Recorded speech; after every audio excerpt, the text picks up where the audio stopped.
Okay, why don't we get started? So again, good morning, everyone. My name is Bernard Swiecki. I serve as the director of the Automotive Communities Partnership at the Center for Automotive Research, and I also help run the Business Research Group. I'd like to welcome you to our 2020 Post-Election Automotive Outlook webinar. It takes place, very much deliberately 2 weeks after the election, and with the uncertainty of the changes resulting from the election, combined with the fact that we're still in a pandemic and a bit of an uncertain economic situation, we thought this would be a very good and opportune time to do a little bit of a download on the latest thoughts from CAR and also from multiple entities in Ohio about how a lot of these automotive developments are being addressed by various entities in the state. And the origin of this webinar is it's a little bit of an online version of something that CAR used to collaborate on with the Lima Auto Taskforce run by Mayor Berger from Lima. And so every year for quite a while, CAR would provide speakers to that event in September. And now, because of the environment we find ourselves in, we collaborated both with JobsOhio and with Mayor Berger to do this event. And we therefore were able to open it up industry-wide because so many of these issues really are industry-wide issues. So with that, thank you very much again for joining us. And we do have the pleasure of being joined today by Ohio Lieutenant Governor Jon Husted. And Lieutenant Governor Husted will be delivering some opening remarks. And with that, I'd like to turn over the floor to him.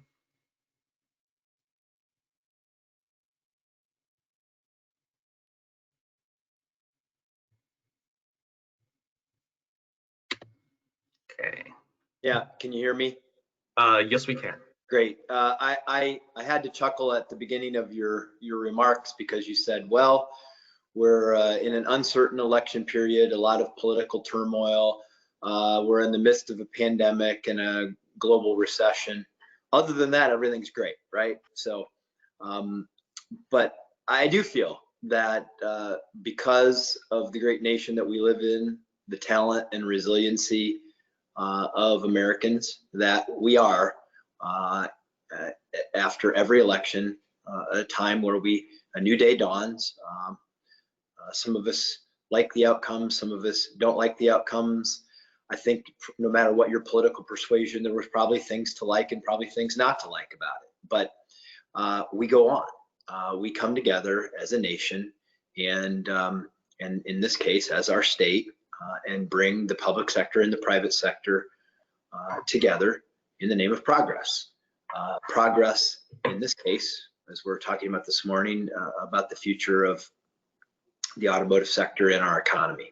I believe it's bright. It's changing. We're in a world where technology is now the driving factor, no pun intended there, with the future of our industry in terms of autonomous and well, everything from how we advance connected autonomy, shared mobility, electrification, all of these things that are part of the conversation. And Ohio's well positioned from having great academic institutions, having multiple major auto manufacturers here, getting our foot in the door on electric battery production, electric trucks. A lot of other things are happening. There's tremendous work being done at the Transportation Research Center, and the state of Ohio has a infrastructure strategy. Many states don't, we do, and it's funded. And we can continue to look at how we build those smart technologies into our transportation system to help put Ohio in a position where we are the go-to state in the country, along with some of our competitors who are similarly situated to lead this transition. We through JobsOhio, DriveOhio, the Ohio Department of Transportation, these great public and private sector entities have a very strong foundation from which we can launch our future. We are also, I might add, very focused in upskilling our workforce. to make sure that we have the talent that we need to help drive this future for us as a state. So I thank you for engaging in this conversation. I appreciate the opportunity to offer opening remarks. I probably can't leave without saying that we're going to get through this. This is a tough time. America has seen much tougher times, but the way we need to do it is by coming together, not by tearing ourselves apart, whether it's through the pressures of the pandemic or our politics. And we need all of you to be leaders. If you're watching this, you care about the future. You do. You wouldn't be here in this conversation without caring about the future. Try to be a force for good in all of these conversations. So thanks, and I appreciate the opportunity to share a few thoughts with you. No, thank you very much, Lieutenant Governor Husted. We appreciate both those remarks and the fantastic experience we've had working with you and your team on putting this event together. So again, we appreciate the fantastic relationship we've had with a number of Ohio entities, and it's really nice to see it come to fruition in a very nice public, highly attended event like today. So thank you very much again. Great, thank you. For our next set of opening remarks, I'd like to introduce Mayor David Berger of Lima, Ohio, who, as I mentioned earlier, is very much the impetus for how this event came to be, and very much at the source of its history. So without further ado, Mayor Berger, please take it away. Morning, everyone. I'd like to thank Lieutenant Governor Husted for opening up for us and being available this morning. As Bernard mentioned, for about 7 or 8 years, we have held what we called a Lima Auto Summit, essentially in the week following Labor Day. This year, because of COVID, we decided to not do that event. And in fact, we were going to do something limited to our region, remote, via a GoToMeeting platform. But as we thought further about that, it became pretty clear that the opportunity to do something more in line with the outreach and the membership of the Center for Automotive Research made a lot of sense. Lima has had a auto task force for more than 15 years. And we have done that because we've recognized that there's a real need for our community and region to work together to promote the interests of the auto industry in our region, because it represents a huge segment of our economy. In our community specifically, on one side of town, I've got a refinery, and on another side of town, I've got an engine plant, major installation for Husky Energy and another installation with Ford Motor. We're the epicenter for change that's happening in the auto industry, and we recognize that we have to be very engaged with all stakeholders, labor, management, business community. And so our relationship with Center for Automotive Research and the Auto Communities Partnership has just been vital for us as we've continued to try to make certain that folks here making decisions about investments as well as relationships, business and industry relationships, have the best possible information available to them. And the experts at CAR truly have been magnificent in being available to us and giving us the kind of timely information we need as a community to help foster the continued growth and change in this set of industries that are vital to us. So I want to encourage any community that's represented on this call to consider doing what we do, which is a deliberate collaboration of all stakeholders to foster the ongoing and positive change that's necessary to keep these industries vital. So Bernard, thank you for all that you're doing today, all the work that was invested in pulling today's agenda together. The speakers are terrific, and I look forward to listening. Great. No, Mayor Berger, thank you very much for those remarks. And I want to say we're also very much grateful for the fantastic relationship we've had for so many years. And it's really the engagement of officials like you and communities like Lima that makes our work possible. Because, you know, it's not something that's possible on a small scale. It takes a bit of a critical mass of communities and entities, both at the community level and in states, to really make this all come together. So I'd like to thank you both for being the impetus for this particular event, and also for that fantastic many years long relationship. And with that, I'd like to do a quick rundown of what our agenda will be for today's comments. Our first speaker will be Kristin Dziczek, the Vice President of Research at CAR. Kristin will be very much taking a policy look at the current automotive environment. We'll hear from Brett Smith, who runs CAR's technology group, and that'll be much more a vehicle electrification oriented talk. Next, you'll hear from me a little bit of a state of the automotive industry, as well as CAR's latest forecasts of vehicle sales, as well as production. After that, you know, at this point, we will have heard a little bit about some of the industry-wide things that are happening.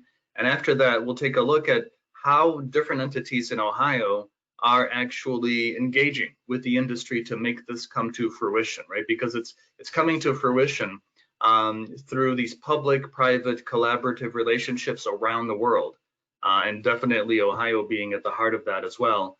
So to see sort of how the rubber meets the road, we'll hear from Howard Wood, the Executive Director of DriveOhio, and then sort of for a very much a next step, including flying cars, you know, very much a future-looking element. We'll hear from Elaine Bryant, who's the Executive Vice President for Aerospace and Defense, the Dayton Development Coalition, and Military Installation Sector, and also Managing Director at JobsOhio.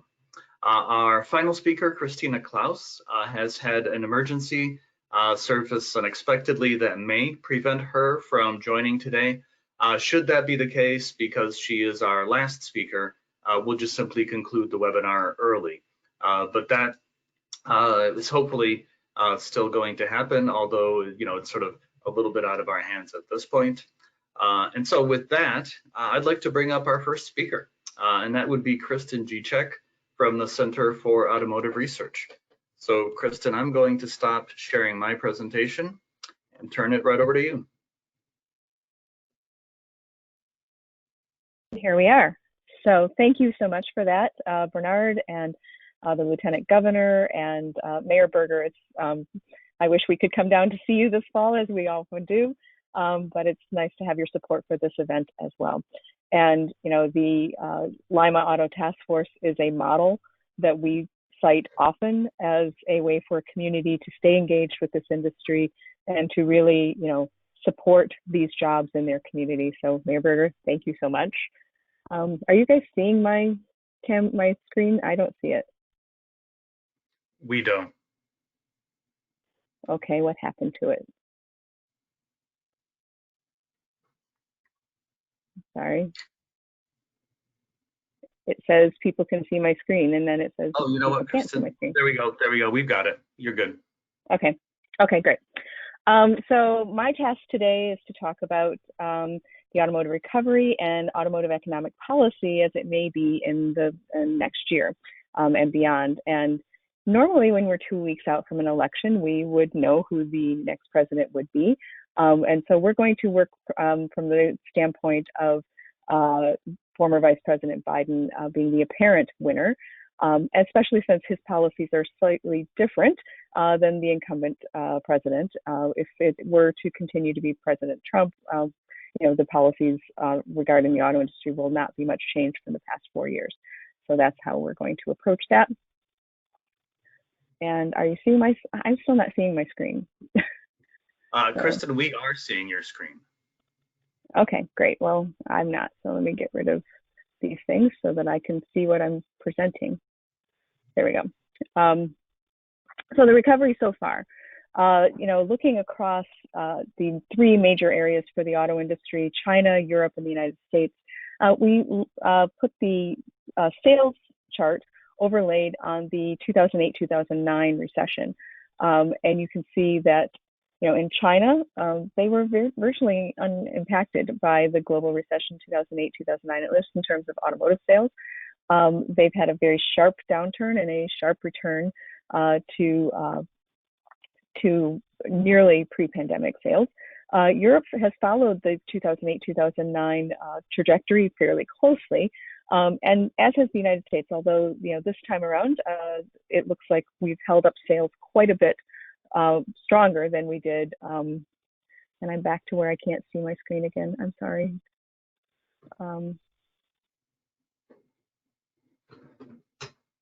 It's just a giant me, and I don't want to see a giant me. There we go. So in the United States, it has held up. Sales have held up quite a bit stronger.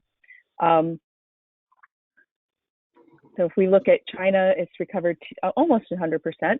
Europe a little bit over 100% of where they were in January, February, and the U.S. Again, just about 100% of our sales have returned. In terms of production, China's production has also returned almost 100%. It was a sharp return, and then it's kind of dragged down a little bit.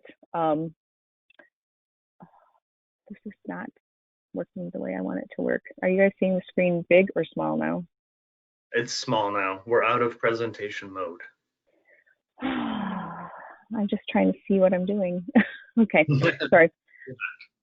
Okay, and then in Europe, we have seen a return over 100% of production, and in the United States, nearly to 97.5. Again, they start to flatten out after that sharp return in May, June, July. So we're entering a very difficult time of the pandemic and the widespread across our country. So the fact that sales might be slowing down a little bit, it makes some sense. When we look at aggregate weekly hours, employment, and payroll, in the auto industry, it seems to be recovering at a faster pace than the overall economy. The blue lines are the overall economy, the green lines, the motor vehicle and parts industry. And at the bottom, you can see that motor vehicle and parts from the February peak through the April trough and then to October, we've recovered about 81% of the average weekly hours, 76% of the total employment, and 86% of payroll. So a bit stronger than the overall economy. And if past recessions are any guide, which I think they are, the overall U.S. employment recovery could take a while. This is every recession since 1948. And you can see that line, that bar stretches out longer and longer as the recessions move through time. So the most recent one, 2008, went a little bit, to 76 months. Right now, we've had that sharp rebound right away. It's the restrictions, the very tight restrictions were lifted and people could get back to work, especially in essential businesses and manufacturing. But a lot of industries are going to take some time to come back. Travel, hospitality, restaurants, those seem to be the most impacted, but a lot of service sector jobs and even medical jobs that are not related to COVID care are taking a long time to come back. When we look at President Biden, if he were to become president, and what his priorities might be, these are the four he lists on his transition website. Number one, COVID-19, and that is absolutely the top priority for the auto industry. Getting COVID-19 under control will help get the economy back on track, will get sales back to where they were pre-pandemic and allow the industry to continue on its growth pathway. So number one, that has to be taken care of. The economic recovery then that follows is the second priority, racial equity, a third priority, and climate change is his fourth priority. All of these have some impact on the auto industry, but I'm going to focus mainly on the COVID-19 recovery and the economic recovery. And of course, we still don't know how the control of the Senate will be and how much of a potential Biden presidency, how much of his agenda he can actually get done in the first 2 years. It's going to be a much more bipartisan approach to many of these bills, and those runoff elections in Georgia really do matter a lot to how how aggressive the Biden agenda can be. Certainly the top priority is containing COVID-19, as I said, and passing a comprehensive relief funding bill. Now, a lot of people call that a stimulus. We're really in the business of relief. There are individuals who are suffering, there are businesses that are suffering, states and local municipalities are having a difficult time, schools are needing extra funding, and federal government, that's what they're there for. Borrowing is really cheap right now, and we have the chair of the Federal Reserve appointed by Trump saying that this lack of further stimulus is really damaging our economy. The Congress is back in session in the lame duck, and we may see some action there. We've seen a little bit of indication that that might be true, might be possible. Certainly the House and the Treasury Department have come to some agreements on packaging a relief bill, but we need to have the Senate come together on that as well. And we might have a car guy in the White House come January. This is a really a big change. The auto industry has been a top focus for the Trump administration as well, but Joe Biden really likes cars a lot. Interesting fact that I didn't know is that once you become president, you can never drive on an open road again. So this is his car that his dad gifted him when he was first married, that he's kept in primo condition. But he'll never be able to drive that on an open road again. So if he becomes president. So there's that. One of the first acts he did this week, he had a meeting yesterday with 9 business and labor leaders. And of those 9, 2 were Mary Barra, the CEO of GM, and Rory Gamble, the president of the United Auto Workers. And that should tell you some about how important the auto industry is to the economic policies of a potential Biden administration. This is from his transitions website, saying that his priorities for the auto industry are to create 1 million new jobs in the auto industry, supply chains, and auto infrastructure. This includes regular, in manufacturing as well as electric vehicle charging stations.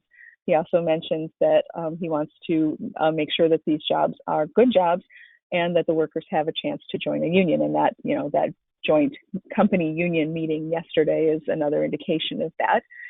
1 million new jobs, though, and this brings to mind to me Dr. Evil and his $1 million.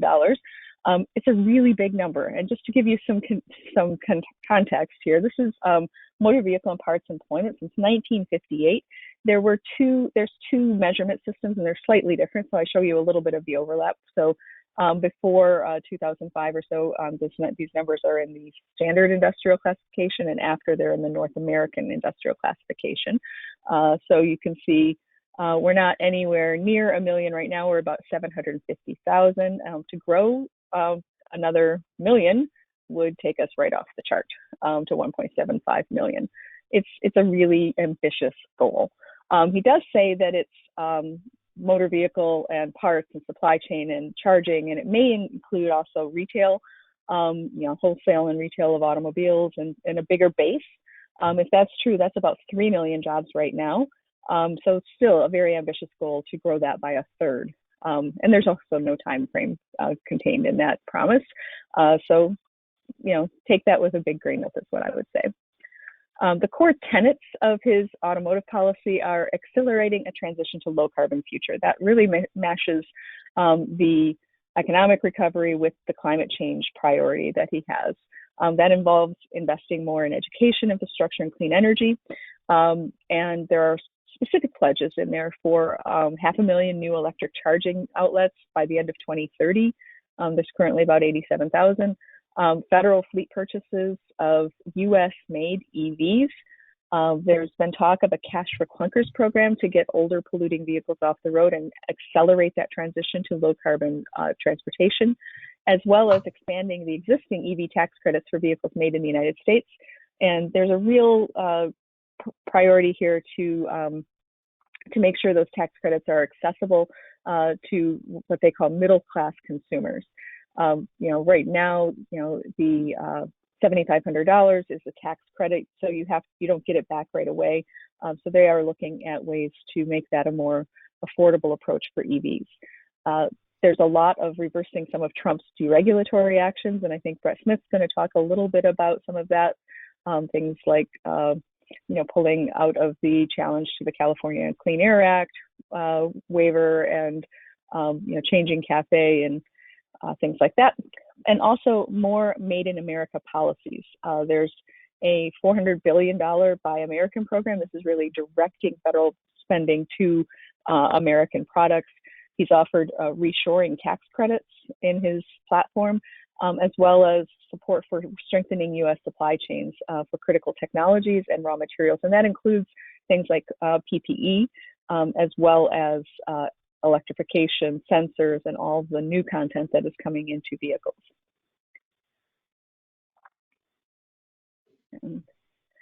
So now let's talk a little bit about trade policy. Trade policy has been very exciting in the last 4 years. And there's a podcast that I listen to called Trade Talks, and last week's episode was called Make Trade Boring Again. I do think that trade will be more consistent. I don't know if it'll be boring, it's never boring, but certainly more consistent and predictable over the next 4 years if we are facing a Biden presidency. He has many of the same goals that the current president has, and that is bringing jobs to the U.S. and making sure the U.S. is treated fairly in any trade deal that is approached. But the goals here, and again, I can't see what I'm presenting at all,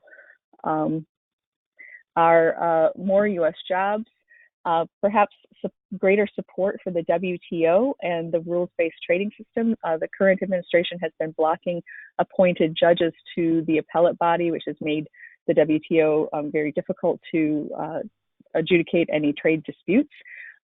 Working on rebuilding alliances with our allies and trading partners like Canada and Mexico and the EU, UK, Japan, South Korea, to counter China's economic might and IP violations and market restrictions. And quite frankly, the Obama administration had tried to do this as well by pursuing something called the Trans-Pacific Partnership. That was one of President Trump's first acts, was to pull out of the Trans-Pacific Partnership, or TPP. There's no love lost for the TPP. There were opponents on both sides of the aisle. Unions did not like it. It went forward without the U.S. and is now called the Comprehensive and Progressive Trans-Pacific Partnership. It may be something that the Biden administration continues, but may continue it in a very different fashion. So just like NAFTA was recrafted into the USMCA with very different rules, there may be a condition that if the U.S. were to rejoin the CPTPP, that they would seek to change some of those rules and preserve the primacy of USMCA between Canada, Mexico, and the U.S. Canada and Mexico are signatories to the CPTPP.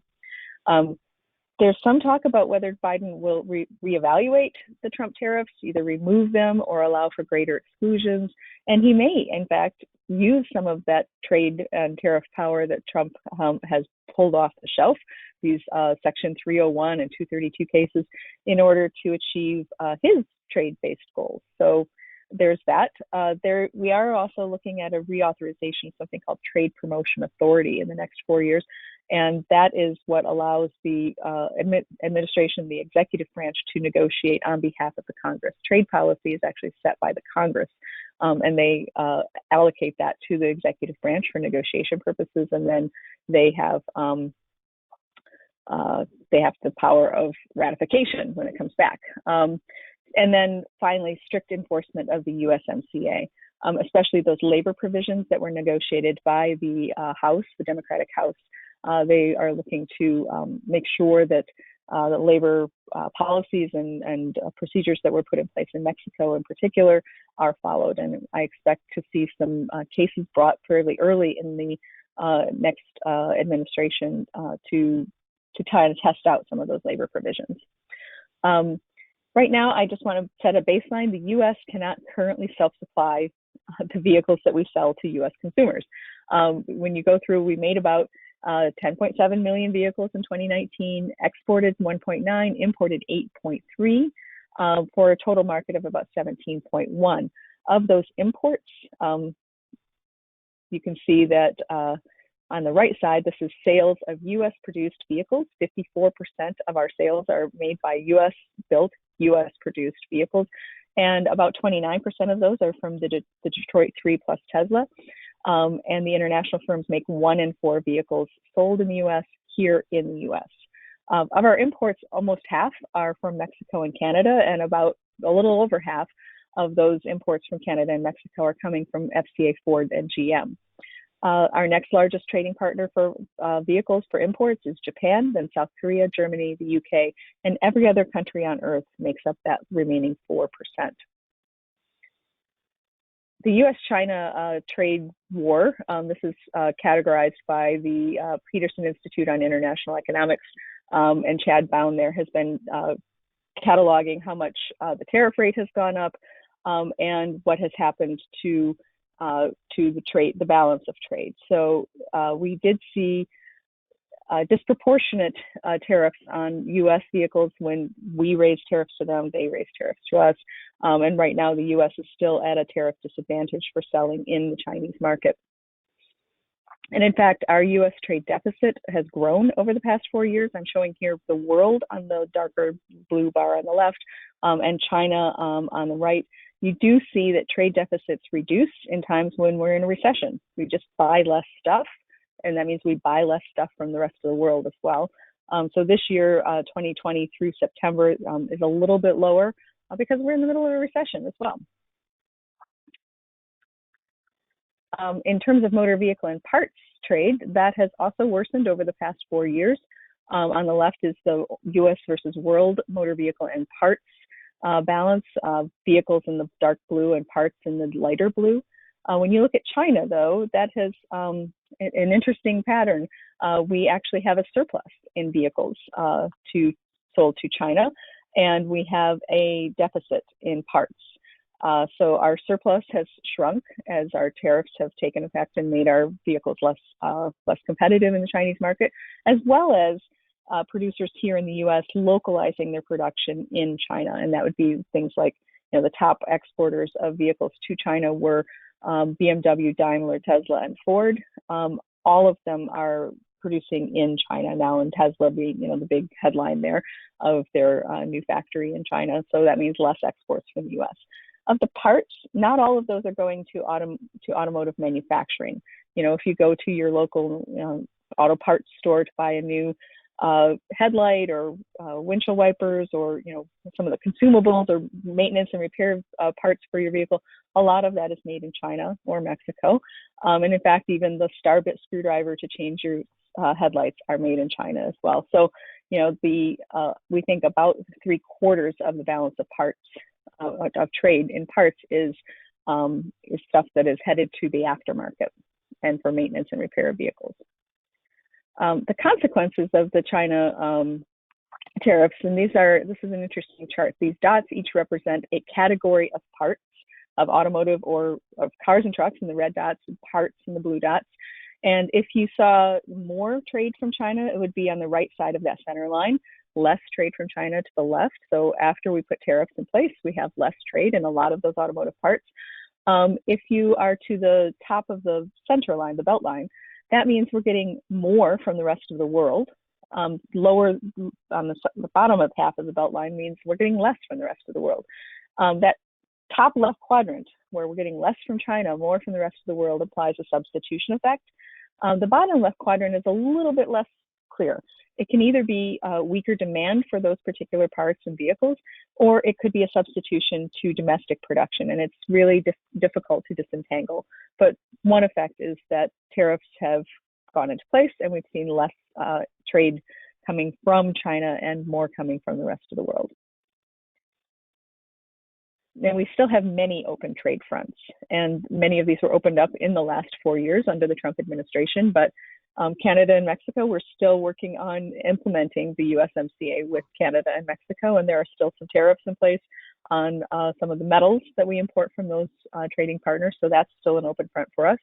China continues to be a challenge, and one that I think either a Trump administration or a Biden administration will remain front and center for their trade policy in the next 4 years.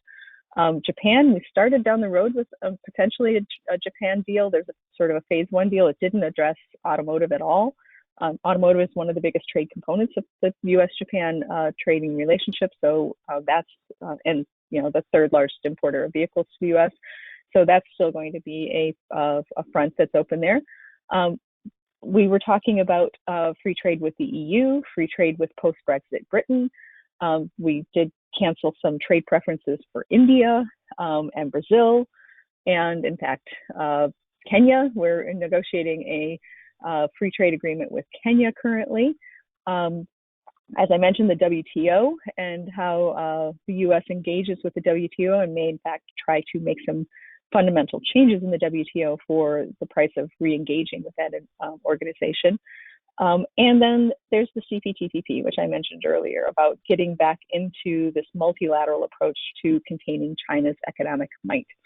So that's sort of what we see in terms of what might happen on economic policy and what might happen on trade policy for the next 4 years.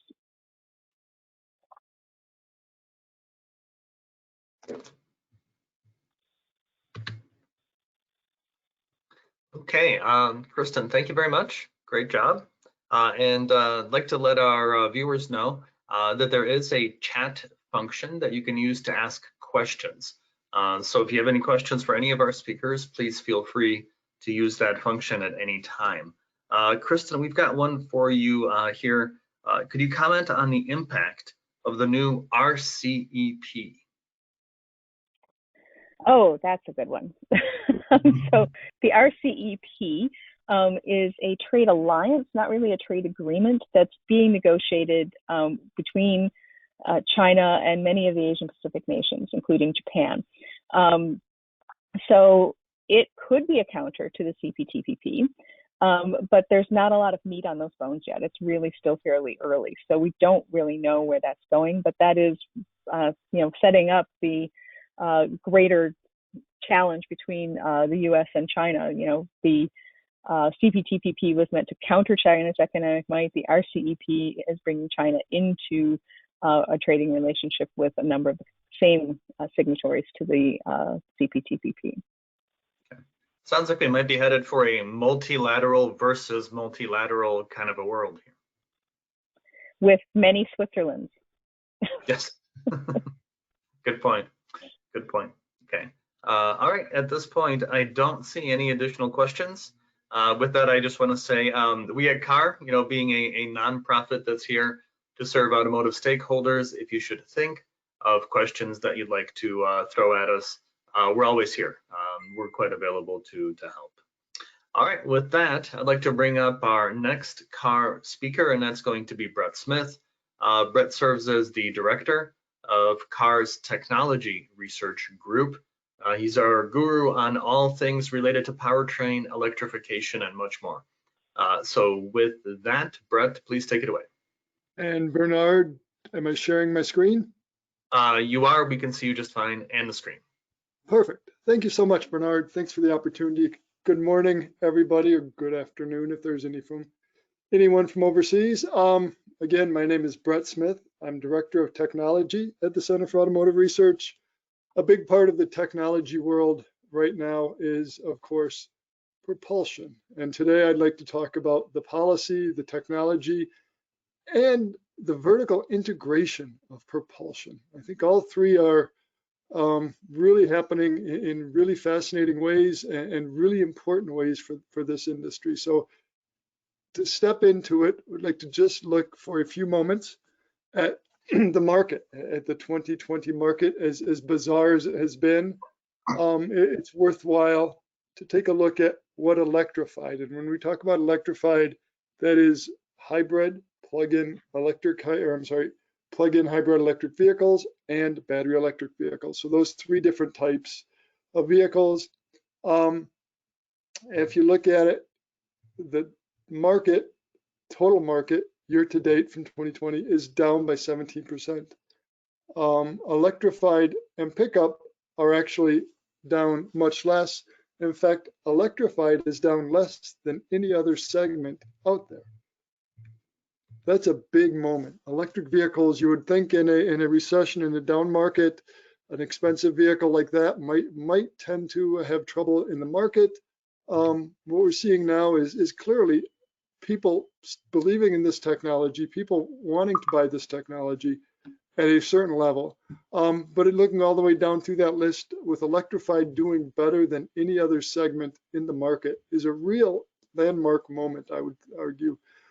It is still not a huge segment. This is market share segment break, pickup, small car, middle car, SUV, electrified about 5% of the market. That's a big bump up over the last couple of years. So we've seen it growing.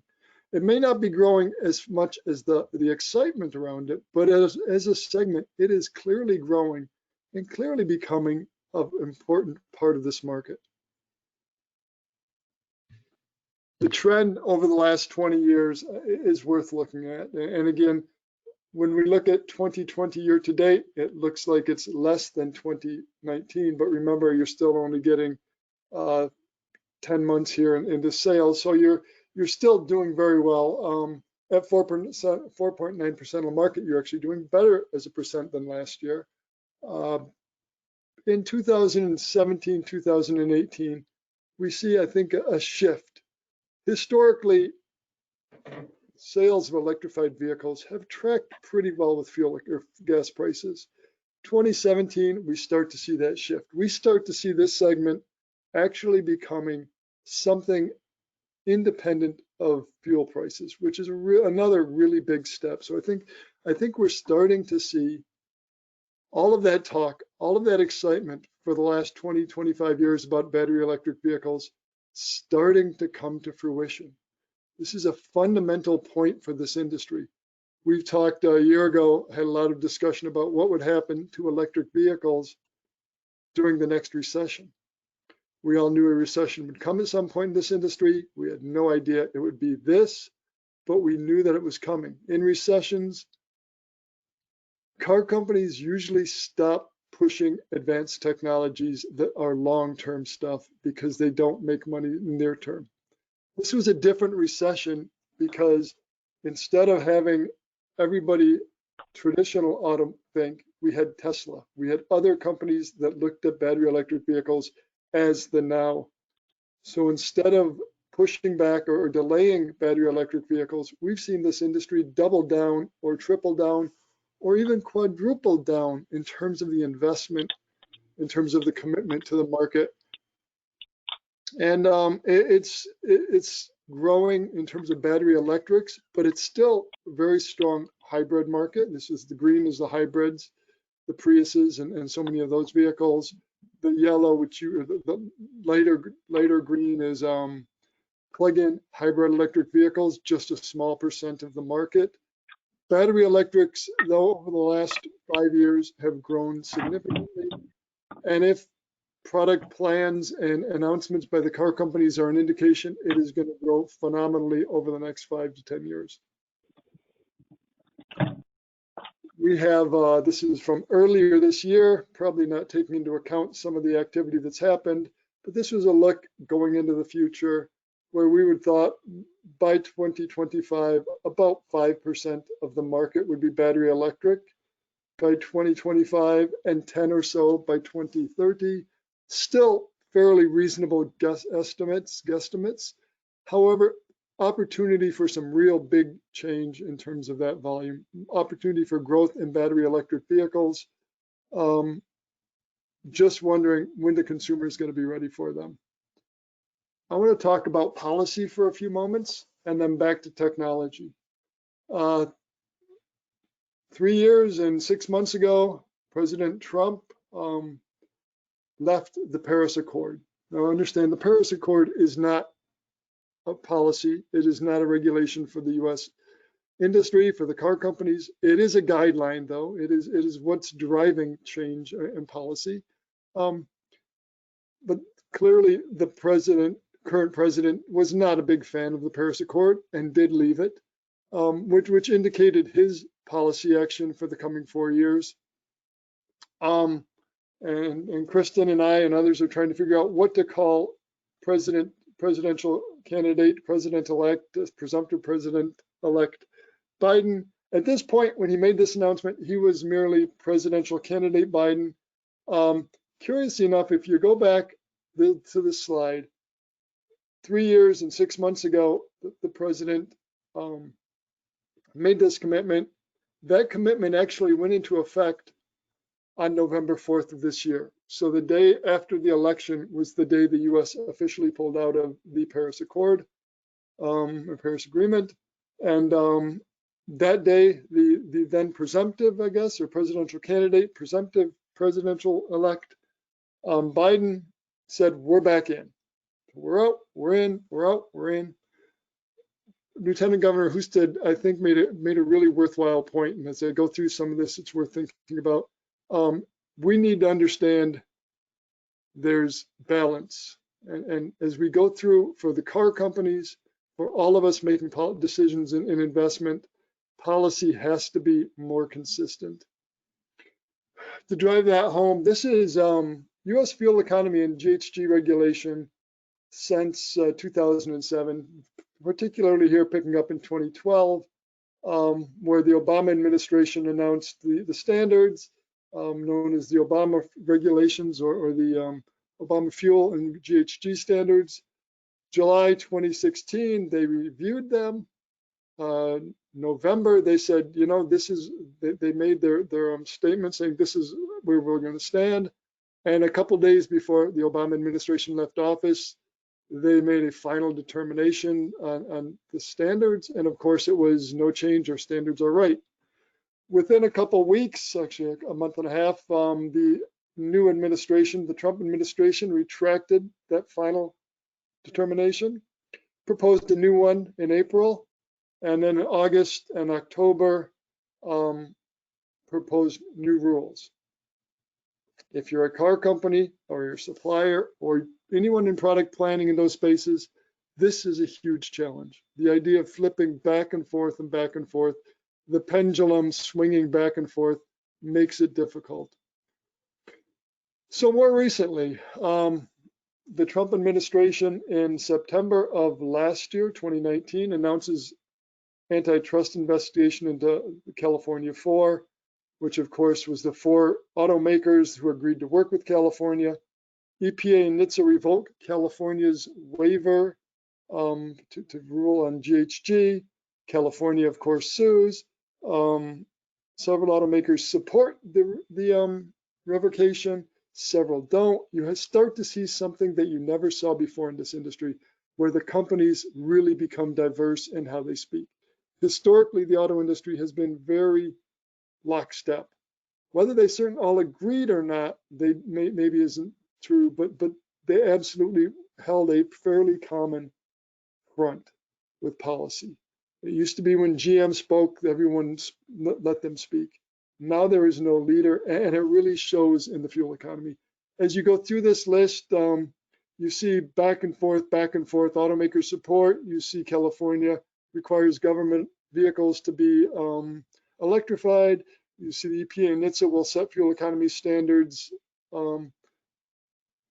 Very complex, very uncertain, and very unsettling for this auto industry pathway.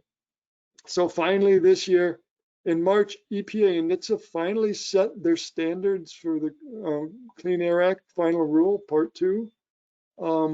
23 states, 4 cities, 2 counties, and the District of Columbia sue EPA over the SAFE regulation.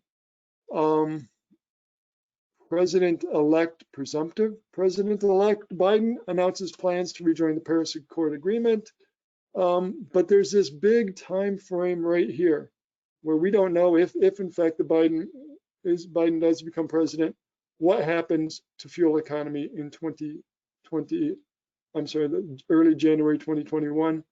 But once the new administration comes in, we're going to likely see the EPA rescind the revocation of the California waiver, which means that California will again have the right to regulate greenhouse gas emissions from vehicles. We will see likely NHTSA rescind the SAFE regulations. I shouldn't say likely, I said possibly. And along with that, we see probably EPA beginning the process for the 2026 to 2030 greenhouse gas or fuel economy. And during the Obama administration, EP was in charge of this discussion. During the Trump administration, NHTSA was in charge of this discussion.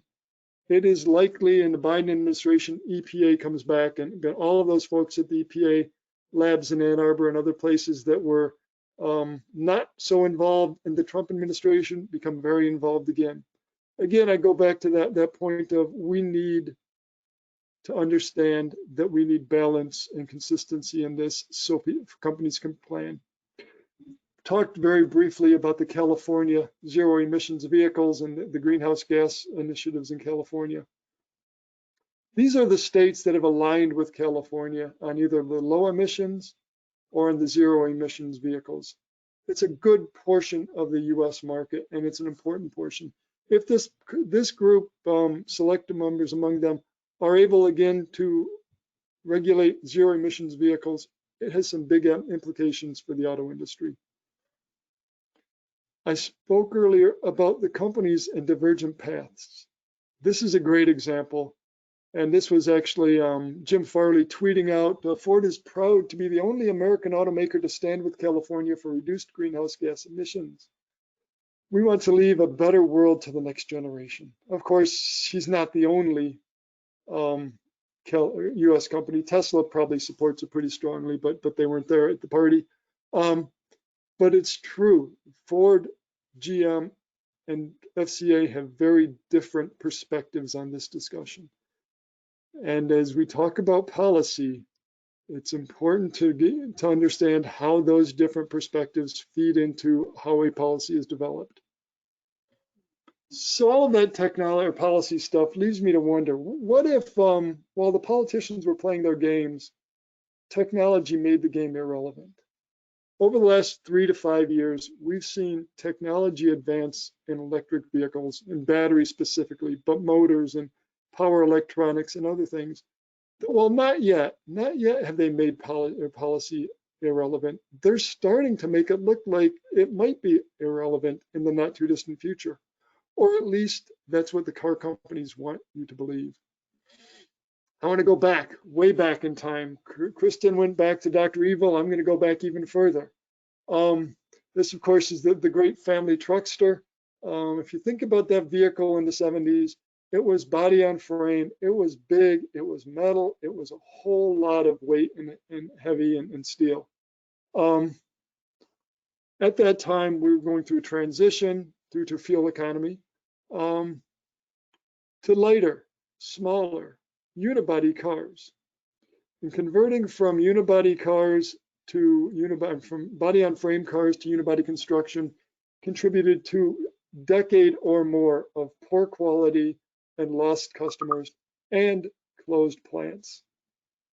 I love this Fortune magazine. I used to have it for years and years and finally I lost it. But if you look at some of the fascinating questions on it, will success spoil General Motors? Yes, I guess it did.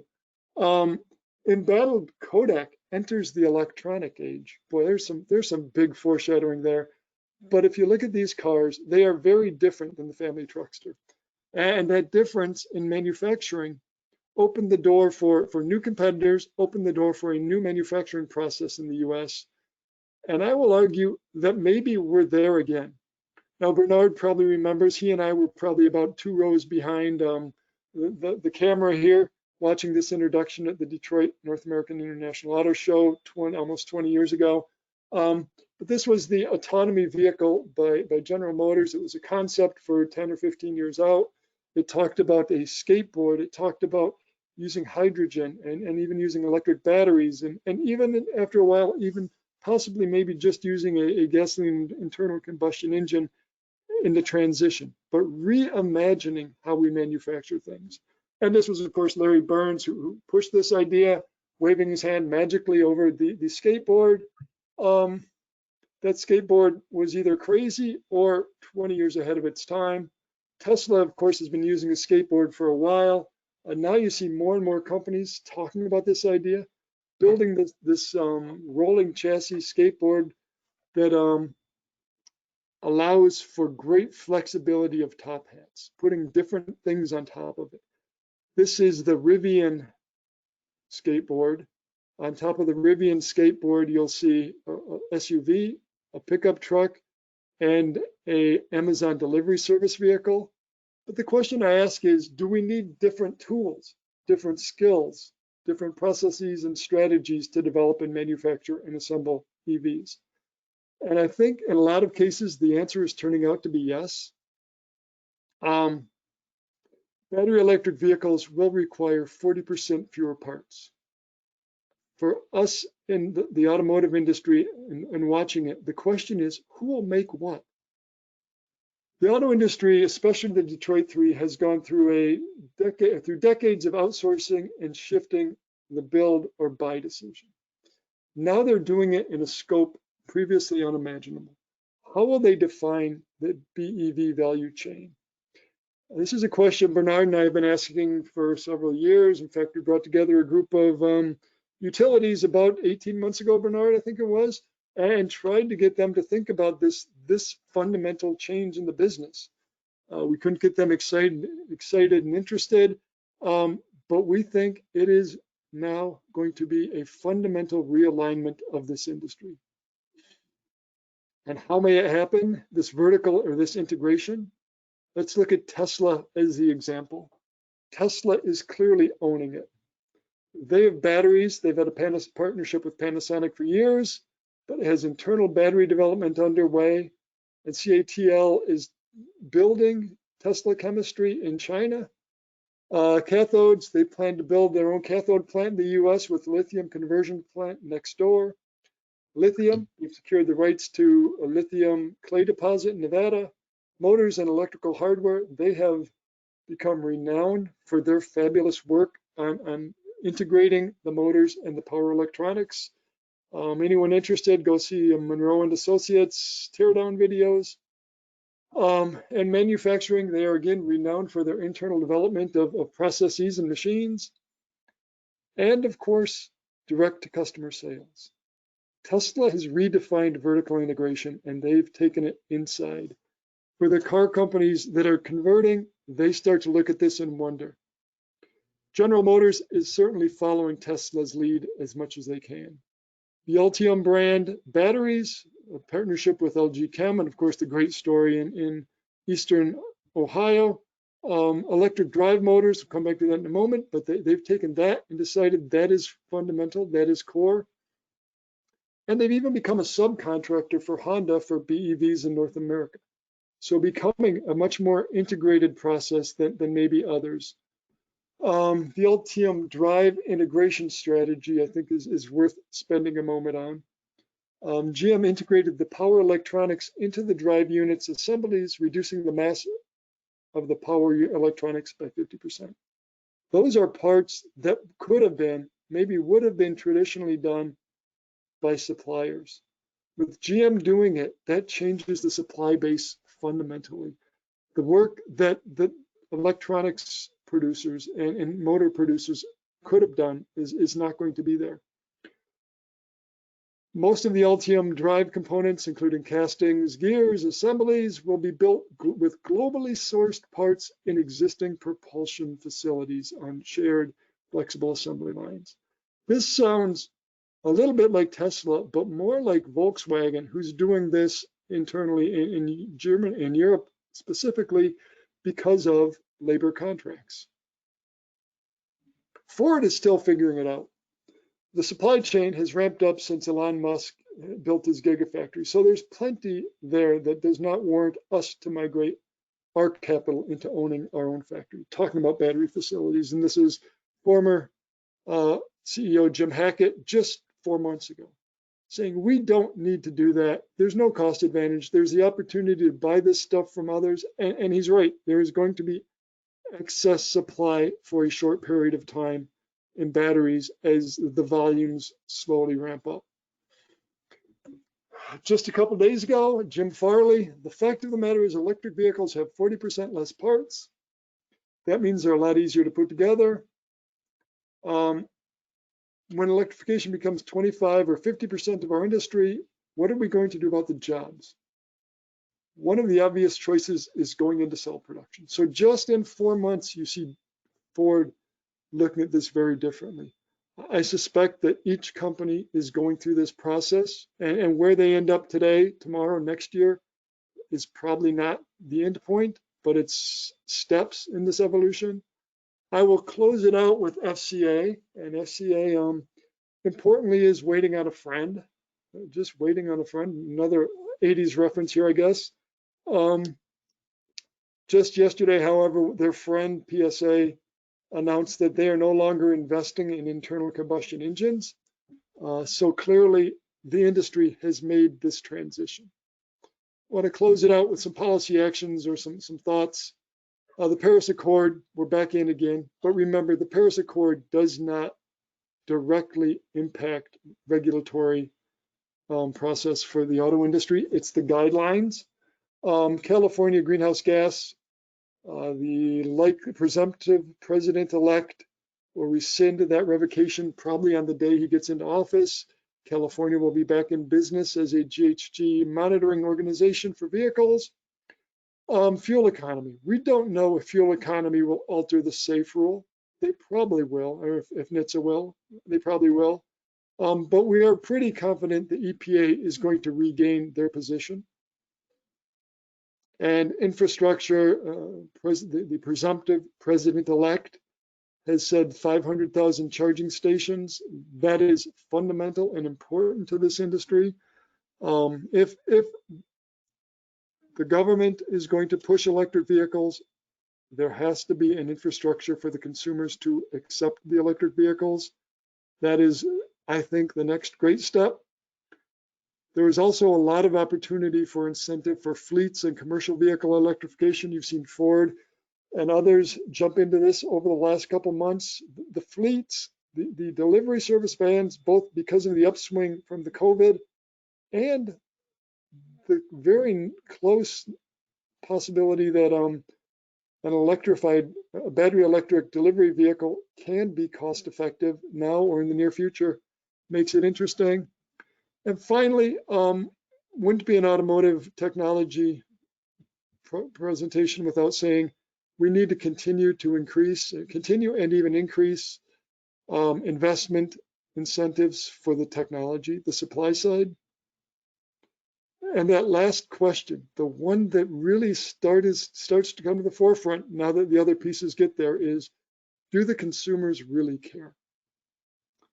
Bernard, with that, I will give you back control and any questions or comments, thoughts? Fantastic. Brett, thanks very much. Got a couple of questions here, but before we get to them, I wanted to harken back to those auto shows. Yeah, I remember, it's really neat to see that the fruition is just about here, right? The skateboard platforms that we were dreaming about are becoming reality. The other nice thing that's synchronicity with this webinar is I'm the guy at the office who always complains, why don't we have flying cars yet? And our final speaker today, Elaine Bryant, will actually be addressing flying cars. So I love that some of the dream stuff that was there kind of on the horizon as I got into this industry is actually coming to fruition these days. You just got to live long enough, Bernard. Exactly. All right, so Brett, we have a few questions for you. One, do you see EVs overcoming the perceived long distance travel problem, possibly using interchangeable battery packs to solve the lengthy recharge interval? Yeah, there have been several efforts in battery swapping. I think the battery technology is on a pathway that makes that idea irrelevant for the most part or beyond. I think with fast charging, and in fact, if we do have this network of fast charging, the battery chemistry right now and the batteries right now are not that capable, but they will be before too long. Shai Agassi 20 years ago or 15 years ago thought the better place, or the right place, I guess it was, battery swapping was the right idea. It takes 15 minutes to swap a battery.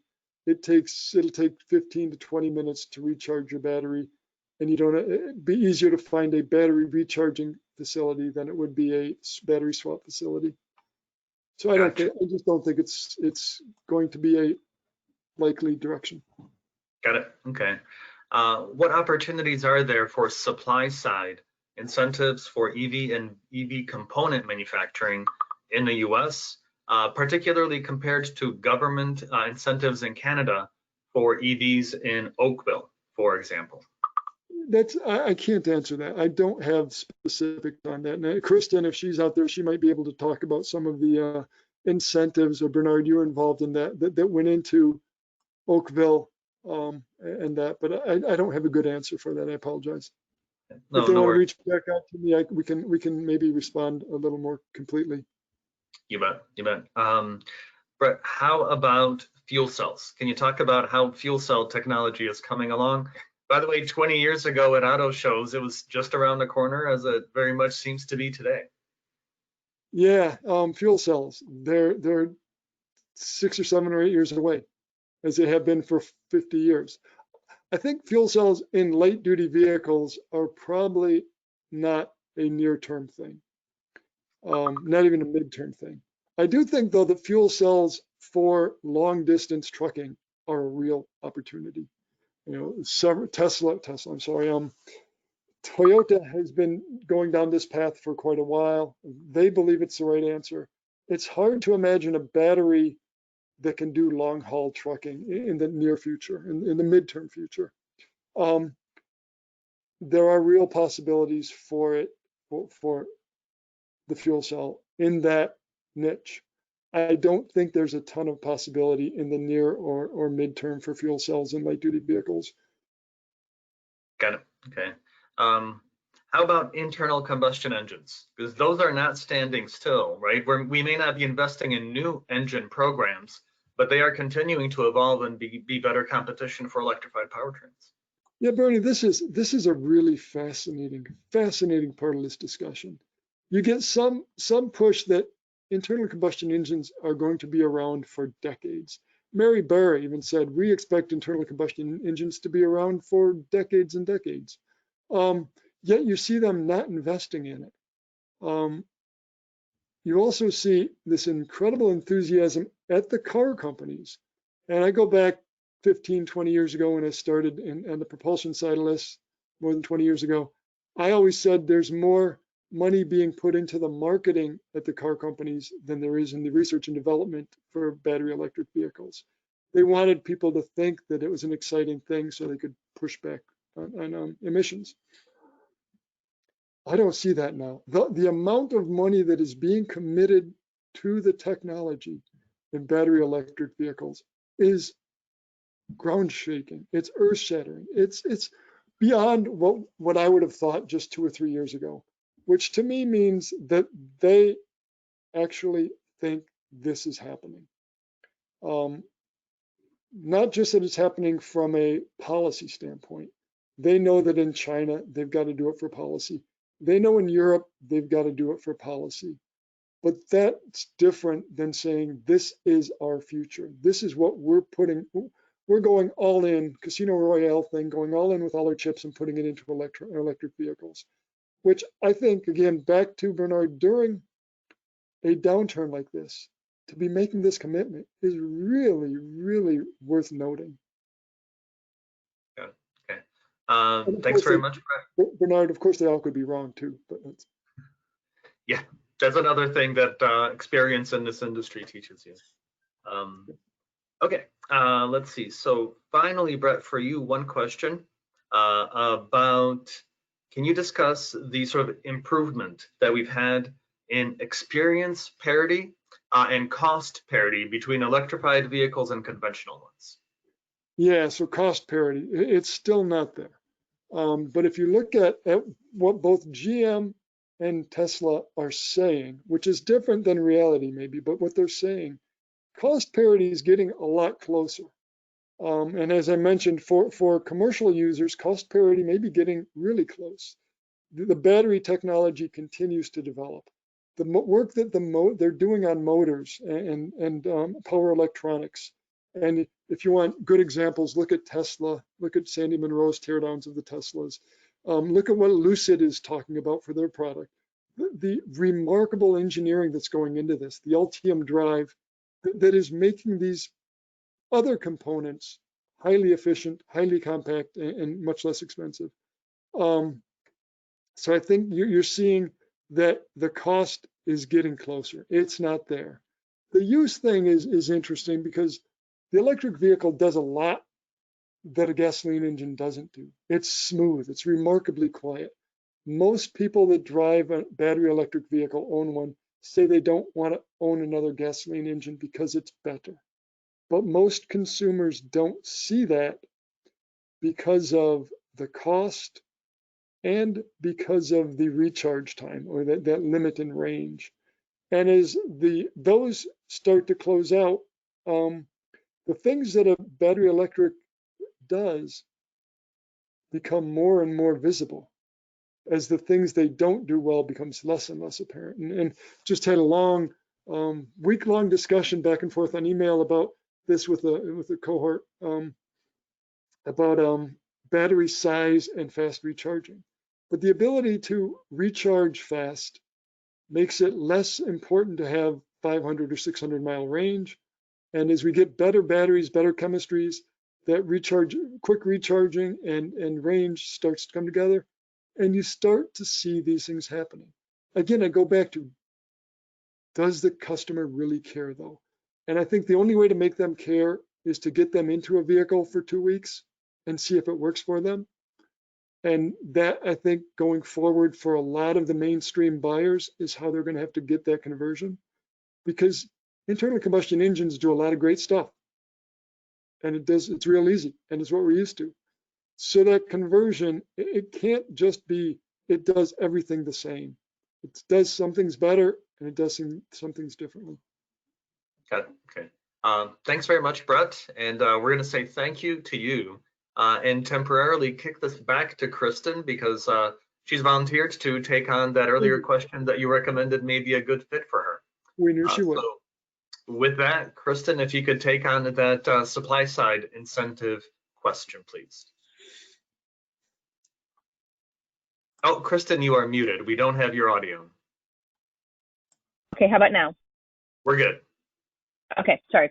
So it's a discussion going on, I think, in Washington as well. Is it better to lower the cost of vehicles through producer side incentives, and that gets away from you have to wait till your taxes come back next year to get the $7,500. Just lower the cost overall by producer side incentives.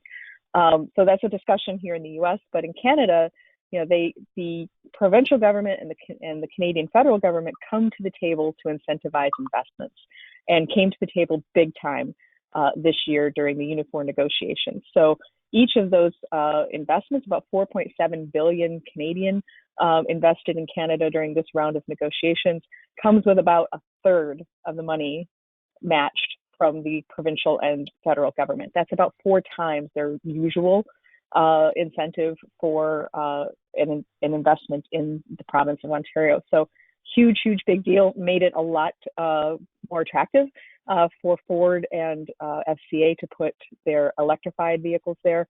GM put pickup trucks in Oakville, very, very profitable vehicles. So, these incentives really do make a big difference. And I think, it's part of Unifor had to give up something to get those investments as well, but the federal and provincial governments were really playing ball there. Here in the U.S., we haven't had the federal government at the table, except for in the ATVM program, where they did offer low-cost loans to automakers to retool their facilities. That program is still out there, and it may be revamped and recharged and refunded in this next administration to try to fund some of those supply side cost incentives. And they've been trying to give away that money for 7-8 years now? Well, they have, but when the banking system recovered and commercial paper became much more competitive and with fewer strings, and also I think the federal government got a little bit hesitant around big investments like Solyndra that went bad. So if you're going to make big investments in technology change, some of them aren't going to work out. And they either have to have the stomach for that or not do it. Mm-hmm. All right, Brett, Kristin, thank you both very much. We could keep this conversation going, absolutely. Unfortunately, on our agenda, it's time to move on. And your next speaker for our session today will be me. So I hope everyone at this point can see my presentation, which is the state of the automotive industry, followed by some of CAR's latest forecasts on vehicle sales and production. As I often do, I'd like to kick things off a little bit with a discussion about sales, because I think it often is a good barometer for so many other things that are happening in the industry. And here we take on the SAR, the seasonally adjusted annual rate of sales, and that is that sort of lighter blue line that you see that had been tracking at about 17 million units annualized right until March, and then of course fell even farther in April. The good news, however, is that it has made a rapid recovery, not quite to prior levels, but still very much quite close, which is also, I think, a little bit worth keeping in mind that we were expecting this to be a down year a little bit from last year anyway. So what we're really going for here is not necessarily a return to having 2020 look like 2019. It's really about the sort of, one, it was always going to be about the best 2020 it could be because we thought it would be just a bit lower. And two, it's a bit about now that we've had this pandemic twist thrown in, how much can we recover? And I'd have to say it's not just about the total sales volumes or production volumes. It's also what are we selling, what are we producing? And I have that content here coming up as well.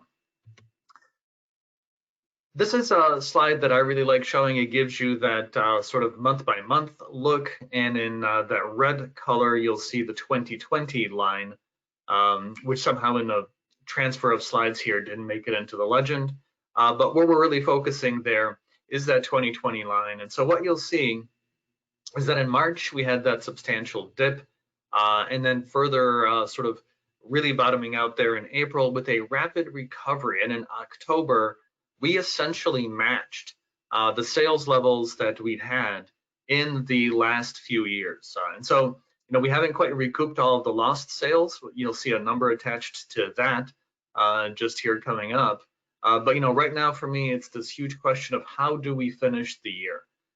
With 2 months left to go, will we see aggressive incentives? Will we see automakers try and fight for share? Or are we going to focus on margins a little bit more and keep some of those incentives at bay? Here we see a breakout of sales so far this year, which is to say through October, and divided into light trucks and passenger cars and sort of the industry standard definition. And so what you'll see is so far this year, we're down about 2.4 million units versus this same time last year. But on a sort of vehicle category basis, we're feeling the pain much more when it comes to sedans, really, and less so on everything else that can be thought of as a light truck. On an automaker by automaker basis, it's interesting. This is the big seven that we typically look at. Between them, depending on the month, they're usually 85-ish or so % of the total market. And what you'll see is the majority of them are a little bit clustered around that industry average decline of 17%. Two stand out. One, Hyundai Kia, not down as much, which means you're losing share if you're not decreasing by the same amount as your competitors. And on the flip side, Nissan Mitsubishi, down 35%, more than a third over the same time last year. And so on the Hyundai side, they're doing better for, I think, two reasons. One, availability of hot utility vehicles, namely the Hyundai Palisade and the Kia Telluride, that they're essentially building as fast, selling as fast as they can build. On the Nissan side, we really have a case of old product in key segments. They've got a little bit of a global financial struggle as well, not to mention a little bit of boardroom intrigue with, executives arrested and making clandestine escapes to other continents and all those fun things. But the positive news is that there's a new Nissan Rogue that has hit the market. That is a very, very high volume critical utility vehicle for them. So I think there's good reason to expect a turnaround, at least partially, from this in 2021. A few thoughts about some of the lower share automakers. Won't spend too much time here, but I want to point out Mazda, Volvo, and Mercedes. Right now, those companies are all still down, but they're not nearly as down as the overall market, which means they're gaining share. So they're not going to become, as major a player as the others are anytime soon. But one that I would keep my eye on specifically is Mazda. They are about to start producing vehicles in that joint venture plant with Toyota in Huntsville, Alabama. And so adding what will hopefully be a successful utility to Mazda's lineup could very well take them into what would be for Mazda record sales volumes in the US and in North America. Now, putting it all together, this is what we end up with. I don't think it'll surprise anyone to see GM in the lead. However, we do have a case of Toyota outselling Ford so far this year by about 32,000 units. This is really the horse race that my attention will be on as the year draws to a close, just to see how this shakes out, and will we have a little bit of an incentive competition. Should it turn out that Toyota finishes the year as the second highest volume automaker in America, that's not that unusual. I believe 2007, 8, and 9 that did happen, and so it's not necessarily total volume, as I mentioned earlier, but it's also a case of volume of what, and that really takes us into my next set of slides. We saw Brett present these, and he was focusing very much on the electrified portion, which is critical. But I want to point your attention to a little bit more of the other segments, specifically CUVs, crossover utility vehicles, which are sort of cars pretending to be trucks in a lot of ways, as a counterpoint to SUVs. And so CUVs are 40% of the market right now. SUVs, truck-based utilities, just about 9%. So just those two segments alone are nearly half the market. And if you add trucks to it, pickup trucks, you see close to 60% of the market just right there in those segments, which are either trucks or truck-like, which is representative of a substantial shift in consumer preferences. It's a shift that had already been there. It had been happening. And this pandemic situation and the market that we have now as a reality has really accelerated that particular trend. And here's what it looks like, really when the rubber hits the road, you see, sort of what's declining. And so in short, anything that's declining less than the overall market is winning share. So in addition to the electrified vehicles that Brett mentioned earlier, we've got pickups, SUVs, and CUVs, really showing strong or relatively strong growth. And on the bottom side, the major declines in large car and small car. So between those two things, you can see how much more of a trucking market this is becoming. Now, the implications of that are many, but the one that I'd like to focus on right now is those are higher cost vehicles, higher margin vehicles, and higher transaction value for the consumer to buy them. And so as we contemplate, the economy post-pandemic, the idea that this economic situation has hurt the lower earning folks more because they're the ones who are less likely to be able to do their job from home. And more of the professionals, the people that are making six-figure incomes, are more likely to be able to do their job from home, is just one example. So we've talked about the possible implications of a K-shaped recovery. Well, we have one reality for one part of the economy and one reality for the folks who have different jobs and different income levels. That's very much playing out in the automotive market, where we see preference for the more expensive vehicles, which from the industry point of view, the higher transaction value and higher margin on those vehicles is a positive twist, but you have these deeper implications about, are we going to ultimately run into an affordability problem, given that a good deal of the overall population is less and less able to afford a new vehicle. Going to change really quickly a little bit here to production. So as we did with sales in red, we have the 2020 North American this time production volumes, and we track those against that same month in the last few years. And so you see a little bit of a difference between what happened in sales and what happened in production. Sales fell by quite a bit, but they never really hit zero. But in April, production did nearly, not quite, hit zero. And so what that means is we've got some depleted inventories, particularly when it comes to some of those hot selling vehicles in hot selling segments that I mentioned. And at this point in September, you can see, relative normalcy, right? We're very much in line in September with where we were the prior Septembers over the last few years. And so for me, right now, I think we've got enough of a robust market and enough of a depleted inventory situation to suggest that the rest of the year we'll see relatively strong production volumes as long as we don't have pandemic-related shutdowns, right? And likewise, for example, disruptions of components coming in from Mexico because of pandemic-related shutdowns there. So right now, I think we've got sort of this X factor of risk in terms of not just consumer demand, but this pandemic affecting manufacturing ability on the part of the industry.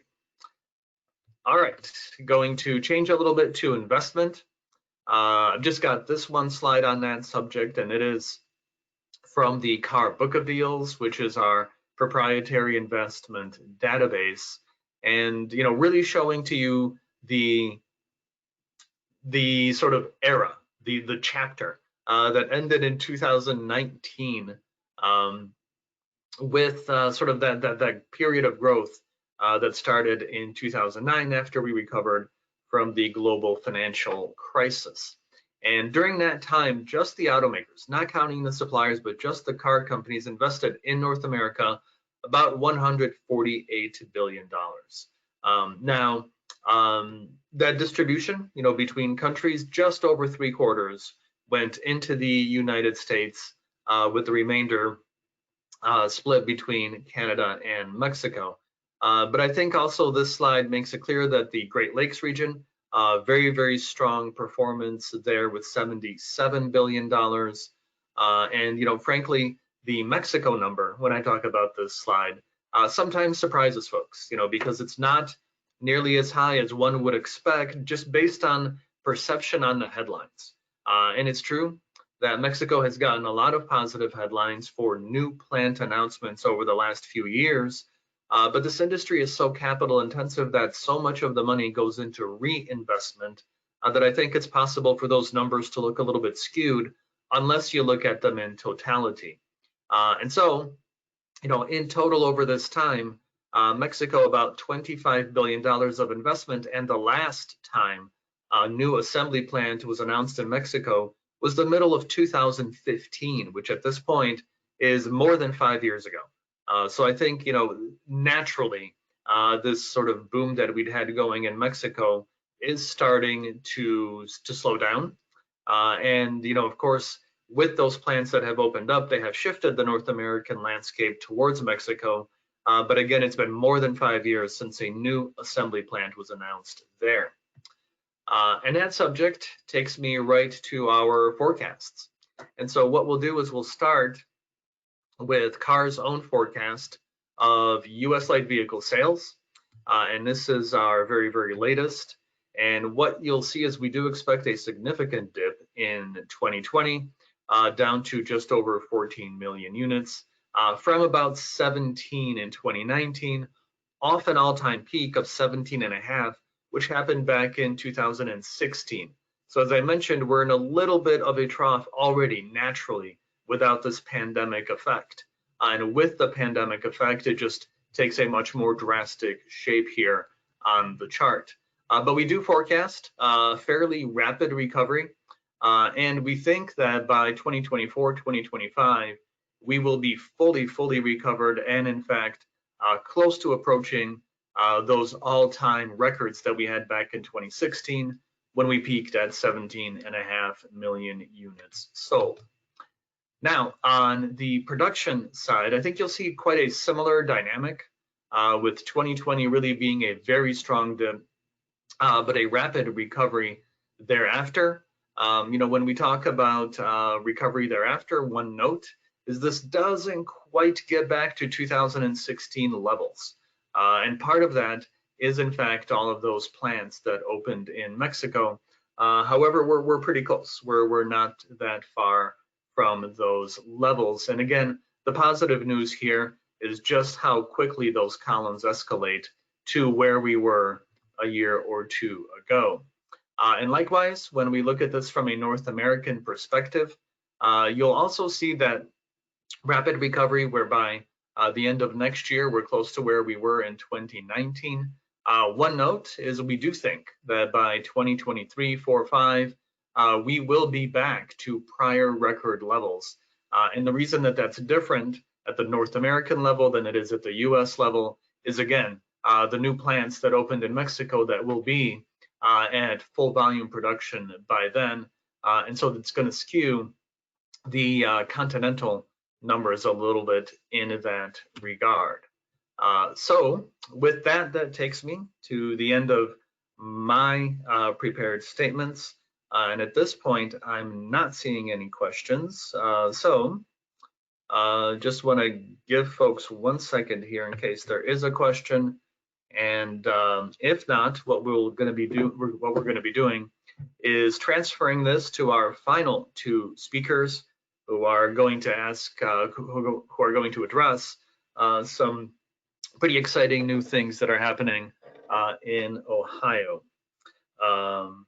Okay, and let's see, right now, Howard, are you on the webinar? Because I'm getting a note here that Howard Wood, if you are on the webinar, we don't have you showing up in our list of participants. But while we wait for that Howard situation to come around, there are questions for me in the meantime. So as soon as those pop up, I will get to those. Okay. First question. How much are sales delayed from, how much of the sales strength now that we're seeing is from purchases delayed in the spring and summertime? So, my answer to that is, I think, less than anticipated. Because again, this pandemic really didn't hit folks equally. The folks that really were always going to be the new car intenders, they weren't hit nearly as hard. They're more able to work from home. They're more likely to have savings. They're more likely to have more than one solid income in the family. And so they were spared really the brunt of the impacts that we saw in this pandemic. And so, between that being the case and, a bit of a lull that we had in the summertime in terms of virus impacts when, initially we might have had a delayed purchase decision because of lack of inventory, or the dealership was closed, or the dealership couldn't order the vehicle that I needed. I think by now those things have been sorted out, where what we're seeing right now is basically the market being the market, where those people that are shopping can get a vehicle that's going to meet their tastes. Let's see. Are we looking at the death of the small car? So, my feeling is, in all likelihood, not. Small cars remain one of those options where if you can't necessarily afford one of the more expensive utility vehicles, that's still a way for a new vehicle buyer to get into that new vehicle purchase world. And they sort of remain, in some parts of the world, that role is played by motorcycles, but in North America, or especially Canada and the US, small cars remain sort of that buffer between the used car universe and the new car universe. And so, folks that in a good economy may buy a small utility, in a shakier economy may buy a small sedan instead of a small utility. And this is not a new subject, right? Earlier this year, I was going through some old work files, and I found a column that I had written, and the column was entitled, is this the death of the sedan, right? And I wrote that column back in 2006. So I think, the news of the death of the sedan has been with us for a very, very long time now, but yet they remain, right? And I believe the second and third highest volume segments in the US right now are still small and mid-sized sedans. So I think they're going to decline, and they're still going to stick around, right? There are automakers that are very, very good at small cars. I believe later on, just this evening, we're going to see the premiere of a new Honda Civic, for example, and Honda's a perfect example of an automaker that's able to make those vehicles work, consolidate globally, have those economies of scales that come from global platforms, and still be successful in a small car segment. All right, so with that, I'd like to stop sharing my screen here, and Howard, we will turn this over to you. And I'd like to introduce Howard Wood from DriveOhio. Please take it away. Thanks very much, Bernard, and I'll work on sharing my screen here, and we'll see. Yep. We do have your backdrop, and so now we just need your presentation. Yeah, let's see. I have two monitors. I don't know if that's affecting what we see here. It could very well be that the presentation's on your second monitor, but it's the first one that's being shared. All right, let me. We have it. Okay.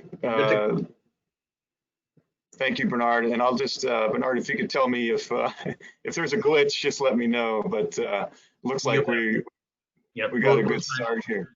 Yep, great. Thank you. Thanks very much. My name is Howard Wood, Executive Director of DriveOhio.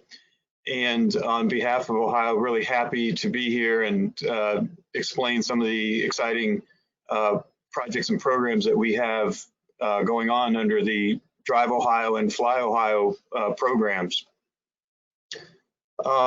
First slide is just a little bit of telling the story of why DriveOhio was created. And it might be known by now, but it bears repeating. We talk about a mobility revolution that's connected, automated, shared, and electric.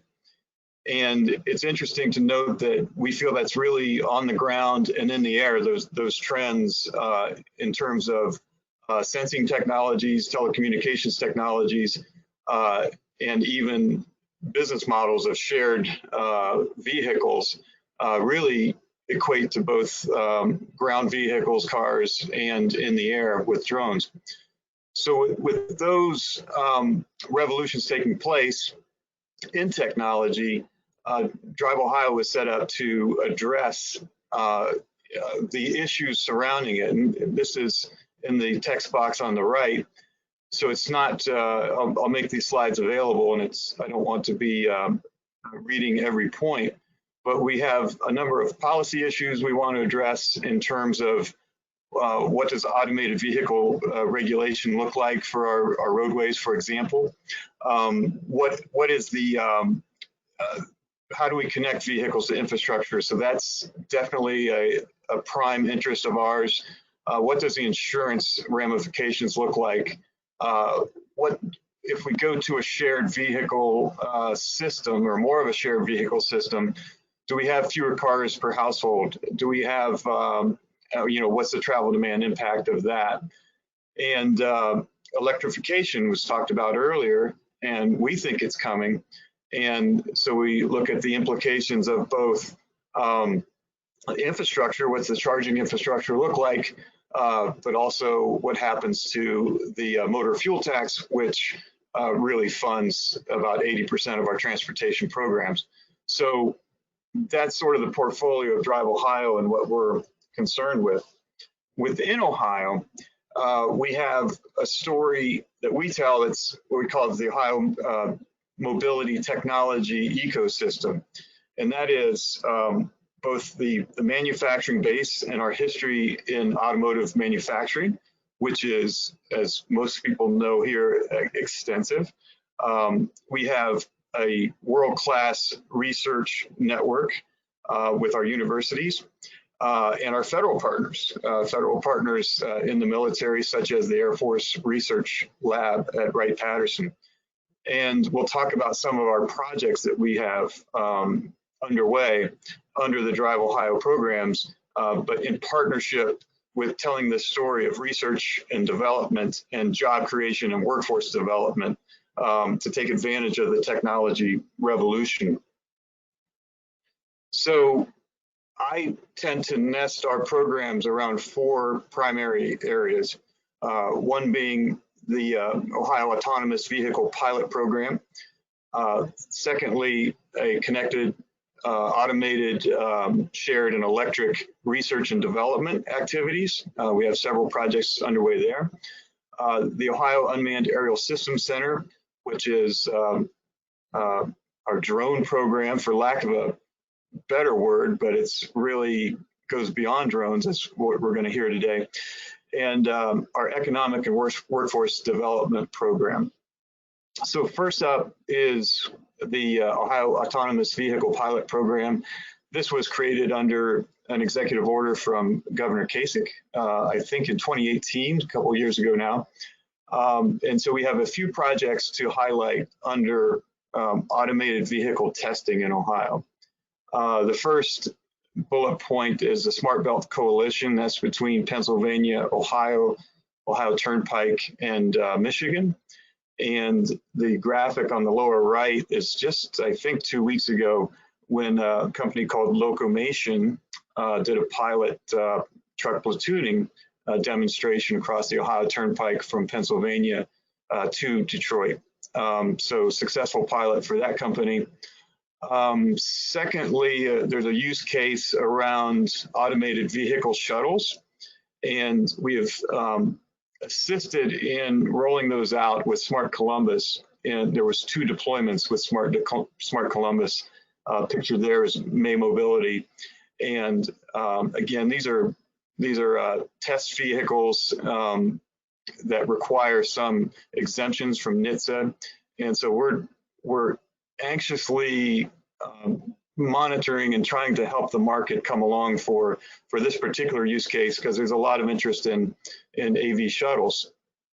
We do have a pending grant, and we have the grant, but it's for the Youngstown Smart Mobility project, and that has an automated vehicle shuttle element as well. The actual purchase is probably 2 or so years out, but we're maintaining our pulse of that industry and the specifications necessary for rolling those out safely. The last 2 are more recent demonstration grants that we received from US DOT. The first to note is the I-70 truck automated vehicle demonstration project. It's a total of $8.9 million.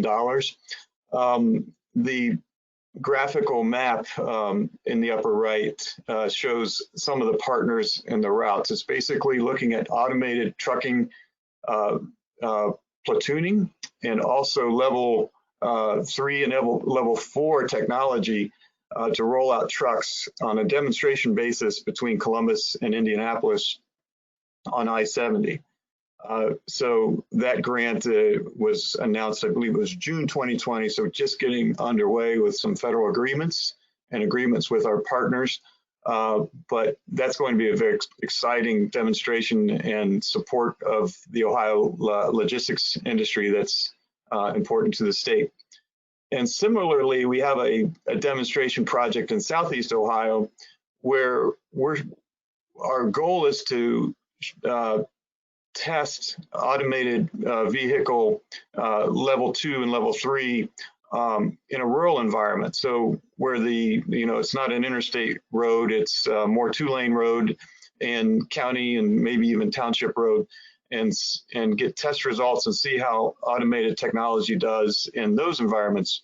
And thinking that rural roadways are about 97% of our roadways in Ohio. So, it's how does the automated vehicle environment work in that context? So that's the autonomous vehicle pilot program, and then highlighting a few of our connected automated vehicle and electrified vehicle research and development projects. First is the US 33 Smart Mobility Corridor.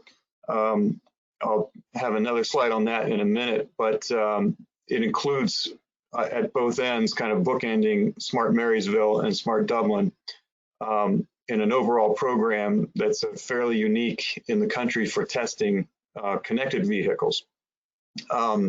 Secondly, is the Connected and Automated Vehicle Statewide Engineering Analysis, and that little blue book to the right is the guidebook that we're working to publish. But these are really the technical specifications, and I think it's for the first time in the country that folks have come up with the systems architecture and communications protocols and such, for the cars to talk to the traffic signals and other infrastructure. And we're pretty excited about rolling that out and being where we are in the development of connected vehicles. And finally, a note on electric vehicle policy planning and deployment. The little Ohio map there is just a graphic capture from a study we published this year on electric vehicle charging in Ohio. It's on our website. It provides sort of a education on charging technology, and then rolls into some analysis of where we're lacking in charging facilities and where we might build them out to help spur the industry, as we agree that electric vehicles are a really fast growing and important part of the automotive segment in Ohio. We've also, under that program, we've done a pilot project with the EPA, getting some grant funds to roll out level 2 charging at a couple of ODOT district facilities and a couple of state parks in Southwest Ohio. So through that process, there's some money that we've partnered to go into electric infrastructure for charging. And we're getting a little experience in terms of, working with vendors and how's that market look like to do procurement of those systems. So that's the EV side. And a little more on the Smart Mobility Corridor. You have an ecosystem for testing there, which is, I think, unique in the country. We have 35 miles between Dublin and basically Marysville, Ohio, just northwest of Columbus. And in that stretch of US 33, it's got fiber optics. It has a redundant loop. So we have full telecommunications. We have 62 roadside units mounted on poles connected to that fiber backbone. And this is probably the longest test corridor in America for connecting vehicles to infrastructure. And we're about to light that up. The construction's coming to a close as we test the fiber, and we'll be lighting that up fairly soon. On one end, you have Smart Dublin, which has about 8 connected intersections. So units that can connect connected vehicles to traffic signals for signal phase and timing messages. On the other side, every signalized intersection in Marysville has been connected. So that's about 20 some intersections, and so we have the ability, and we're rolling out connected vehicles right now to talk to those intersections. And again, that's signal phasing and timing, but we've also are testing some cameras that do things like pedestrian detection for pedestrian warning, and testing out that sort of technology as well. Moving to the air side, The Ohio Unmanned Aerial Systems Center is based in Springfield, and we have, again, very unique assets there in the air. First of all, we're conducting drone operations for ODOT and other state agencies. We do mapping, we do bridge inspection and other survey type of missions. And this year we'll probably eclipse, we're up to 1,800 missions or flights so far this year. I think we'll hit 2,000, and we're probably going to grow beyond 2,500 missions next year. So our, I guess, internal expertise in terms of drone technology is extensive and growing. We're leading research through the UAS Center and to things like remote tower airspace monitoring, which is, we think, foundational to future air mobility and especially drone technology.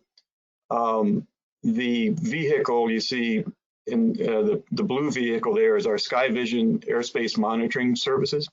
And this allows testing for beyond line of sight drone operation, which is, I guess you'd say, the holy grail of where we want to go with drone technology. And finally, and Elaine's going to hit on this next, but extensive partnerships with industry research and federal agencies to foster business attraction. And I'll just leave it there to tee it up for Elaine. Workforce and Economic Development Program. So we have technology changes that we've highlighted, and certainly the whole session this morning presents exciting technology changes in the mobility space. And in Ohio, as we're trying to take advantage of that, we're also mindful of our workforce. And knowing that, Ohio has the third largest manufacturing workforce in the country, we want to make sure that we're positioned to take advantage of the mobility technology revolution taking place. We don't want Ohio to be left behind. So we have programs for K through 12 STEM education, and we're highlighting some of our smart mobility projects in those classrooms. But really, that sort of technology is transferable to many industries, and STEM education is, we're using mobility as a tool, but certainly there's great benefits overall to that curriculum. We're looking at upskilling workforce for a mobility future, and just one small example, we're currently retraining ODOT mechanics on advanced vehicle technology systems. So some of the ADAS systems that are currently on vehicles or coming to vehicles, we're training our ODOT mechanics on how those systems are serviced and fixed when they're broken. And finally, we're working with a number of universities on higher education programs, and we do a number of capstone programs with technology and engineering programs, again, centered around smart mobility, but it's really the broad portfolio of connected, automated, shared, and electric. And so with various university partners around the state, we have specific programs, and especially those capstone programs allow students to target things that they're interested or their particular professors are interested in. Mentioned previously a large collaboration with our universities and R&D partners and institutions in Ohio. Importantly, there's a really large DriveOhio, JobsOhio partnership, and probably half of my week is spent in meetings or collaborating with JobsOhio to grow this industry in the state. And that partnership is it's very, I can just say it's very strong in Ohio, and unlike anything I've seen before.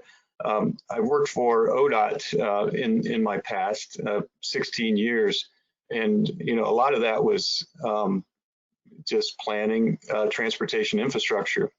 This particular space that I'm in right now is really dominated by collaboration on the workforce and on the economic development front.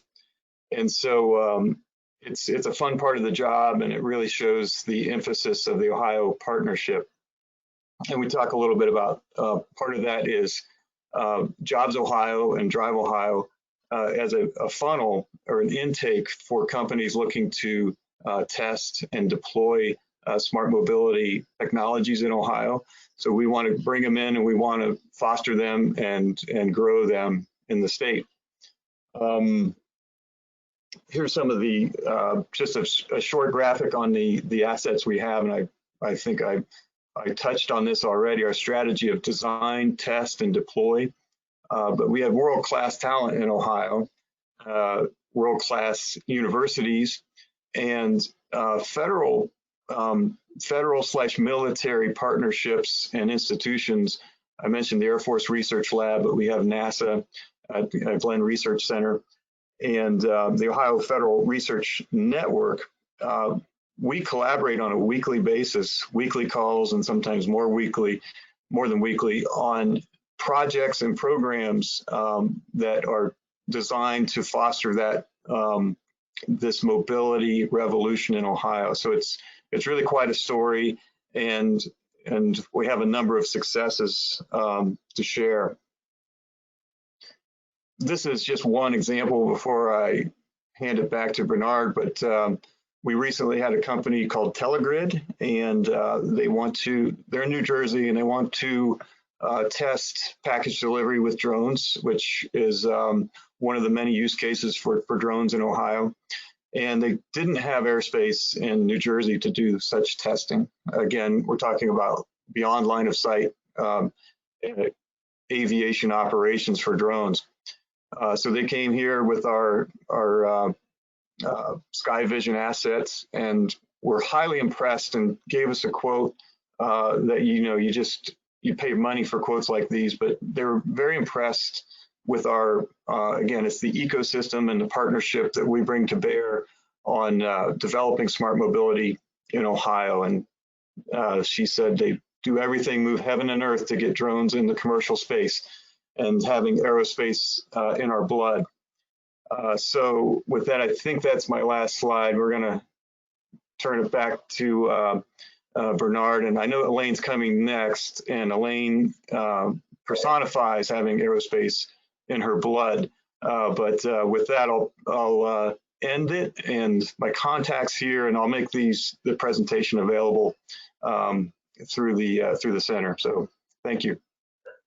Howard, thank you so much. That was a great presentation, and I love how we've got this natural flow between you and Elaine Bryant, who will be our final speaker here coming up. Before we get to Elaine, I do have one question for you so far, which is, can you talk at all about any collaboration that you're doing or that's happening in Ohio between the entities in Ohio and other states?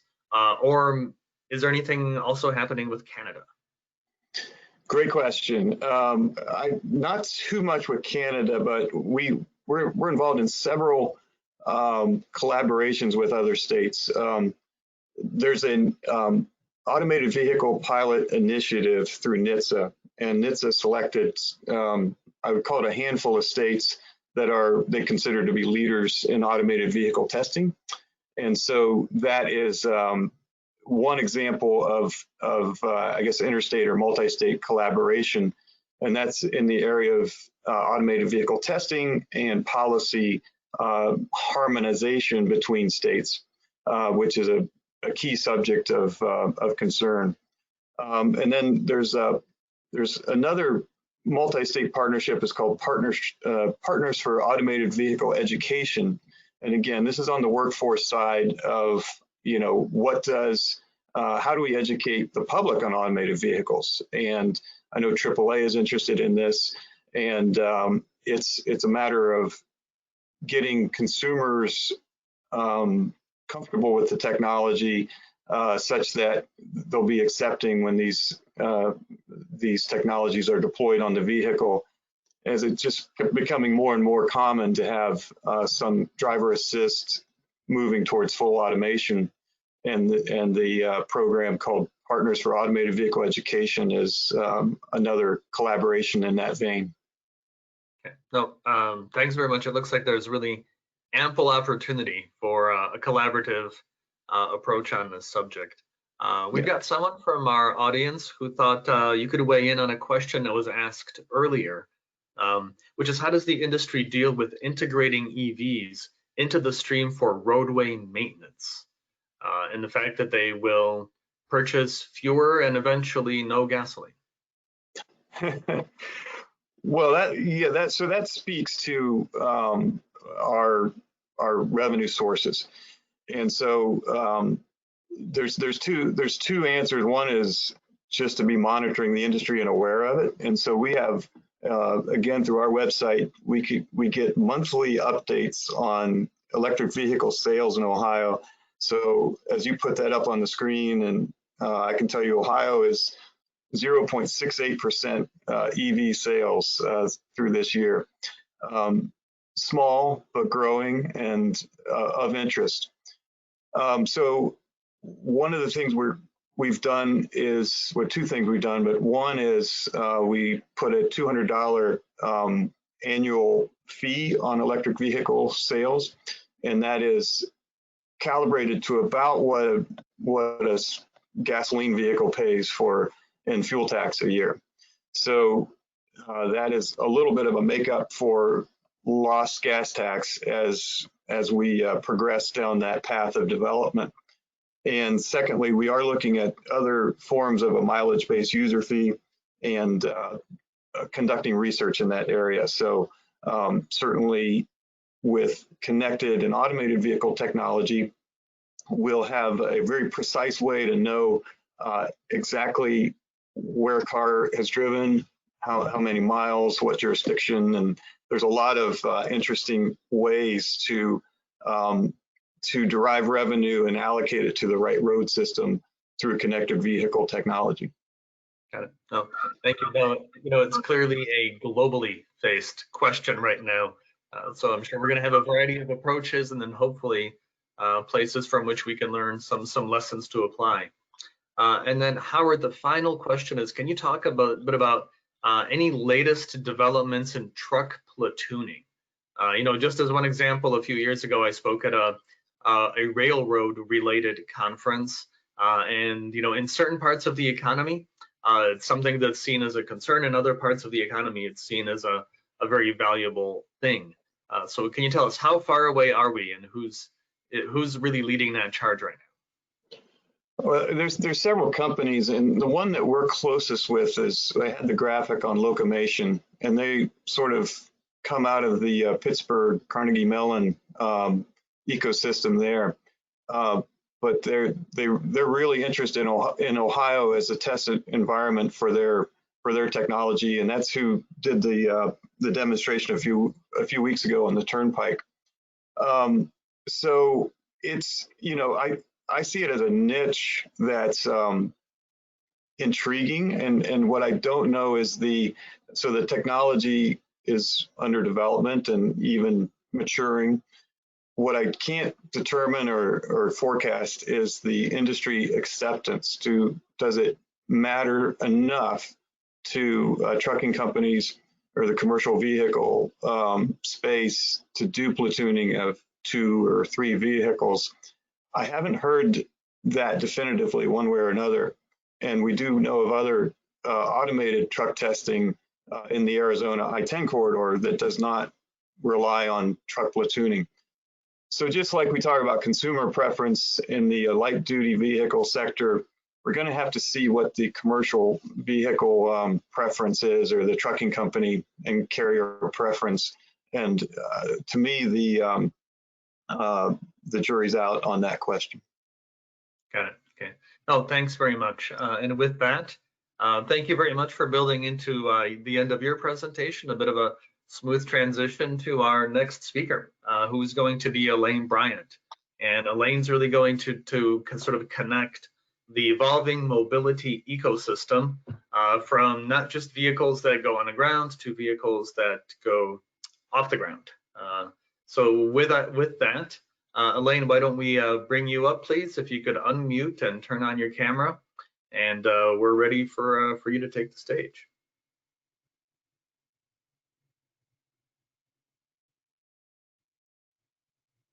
Here we go. All right, Elaine, we've got your presentation up, but not necessarily your video. How's that? There we go. That's perfect. All right. Great. Well, thank you so much, Bernard, for having me on today, and a special thanks to my colleague and friend Howard for his great presentation and setup. I also want to give a special thanks to Jonathan Bridges, who is a colleague of mine at JobsOhio in the automotive industry, for asking me to be part of this, and for Mayor Berger out at Lima for also asking me to be part of this. And as a aerospace engineer, I was very humbled to be asked to be part of this discussion in the automotive industry, because as Howard said, aerospace does run through my veins. But what's so super exciting about my topic in terms of flying cars is that we are at a cross sector here as we look over the horizon into the future. And so just special thanks to everyone for having me on here and allowing me to share a little bit about Agility Prime. So I'll just just wanted to provide a quick background so you guys knew who I was. And as Howard said, I hope we can make these slides available because it does have my contact information there. But just real quick, I served 20 years in the Air Force. I'm an aerospace engineer by trade, master's out of University of Maryland. And I've been working with the Air Force and everything from F-16 maintenance, so a little maintenance background there, but also in intelligence and also engineering and F-35. So really, just like I said, honored to be here and to share my perspective to this group. So I am dual-hatted. I work at the Dayton Development Coalition, and I'm their executive vice president for aerospace and defense, but I am also the managing director for a new sector out of JobsOhio, which is the military and federal sector. JobsOhio is our economic development entity. Howard mentioned it in his brief as well, and basically it's a statewide organization, and they have 6 regions, and we carry out our mission across those 6 regions, and the Dayton Development Coalition is one of those. So that is a little bit about me and my role here in Ohio. So as we get started into what is Agility Prime, it is an Air Force initiative based on the commercialization of flying cars. So some of you who do have a little bit of background in either aerospace or the drone market, 10 to 15 years ago, we were at an inflection point as well for that market, and seeing the development, the research, the testing, and the manufacturing of drones. We saw that industry move overseas, many to China. You look at your kids' drones, they all say, some of the parts say made in China. We're working really hard to get a lot of that manufacturing back. And the reason is because the Air Force sees the commercial market for flying cars to be a national security imperative. They want to make sure that we can keep that technology here and keep the manufacturing of that technology here, because as the Air Force helps to commercialize the market, they see that there will be opportunities for any defense applications later on as the technology develops. And so this is a very different way for the Air Force and the Department of Defense to undertake this type of commercialization. But again, they see this as part of their mission in terms of national security strategy. And then what better way than to be, have the revolution in this technology be here in the United States, and then for us, of course, personally, here in Ohio, the birthplace of aviation. So this is really exciting for us. I have a link there for you all if you haven't checked it out, agilityprime.com. Again, I want to make sure you all understand this is an Air Force program, but we in Ohio are partnering with them because we see the vision for the commercialization of these vehicles and how Ohio can play a critical role. So what do we mean by a flying car? Interesting, as I heard the folks talk about the automotive industry and the electric vehicles, the battery powered, the electric propulsion systems, those are very important to this industry. Vertical takeoff and landings are key, modular, off the shelf. So a lot of these are, you can swap components from different applications into these modular types of designs. And as you can see here, this is just a snapshot of some of the vehicles designs that are out there right now. You can see some have rotors, some have wings, combinations of both. And so that's really what we mean in terms of the technology. So why is this important to Ohio? It's important because we see this as an economic development imperative. Again, talking about the drone industry, we want to make sure that that industry stays in the US, that the research development, the testing, all of that stays here in Ohio. One of the reasons that Ohio is so attractive for this opportunity is because of our very own Wright-Patterson Air Force Base. We have the Air Force Research Labs, the Life Cycle Management Center, which is the airworthiness authority for the Air Force. And in being close and in close proximity to these entities, the Air Force is able to work with these prime companies and the Air Force engineers to help reduce risk for these companies and to help with the airworthiness process as they go through the research, testing, and development. And then, of course, the long game that we see here in Ohio is really leveraging our advanced manufacturing and our ability to leverage all of our suppliers that we have here. We mentioned Jonathan Bridges, our JobsOhio automotive sector lead. We also have an amazing advanced manufacturing sector within JobsOhio led by Glenn Richardson. And so really capitalizing on the suppliers that we have and our ability to attract companies, both because of the economic imperatives, but because of the technology, the partnerships that Howard talked about. It is just really an important factor making Ohio attractive for this type of industry. And so Howard also talked a little bit about the design, test, deploy. Again, highlighting the collaboration. We have the ecosystem here in Ohio to help these companies all the way from the R&D stages out to the manufacturing and deployment of these vehicles as we look to the future and to the commercialization of them. So again, these are just the logos of just a few of our partners and the folks that we work with to make this happen across the state. So who are these leading primes? So Agility Prime is, again, the Air Force's program, and these prime companies are, think of your Ford, your GM, your Mazdas of the future. These are the companies that are cutting edge, they're leading. There are others. These are the 6 that I have chosen to highlight here. Some of them are already on contract with the Air Force in multiple types of contracts, including small business innovation and research contracts with the Air Force and small business technology transfer contracts. I've put the links on here in case you're interested and you want to check them out. The picture there is of the Lift aircraft vehicle. So it's very interesting to see the variations in their models. And so we're very excited to be working with these folks. I want to pause here just to talk a little bit about our Ohio Federal Research Network. They have been working with many of these primes and our universities and entities across the state to help companies win some of these Air Force contracts. And so we had a very successful summer here in Ohio in winning some of these contracts with Ohio companies and Ohio institutions towards these Agility Prime efforts.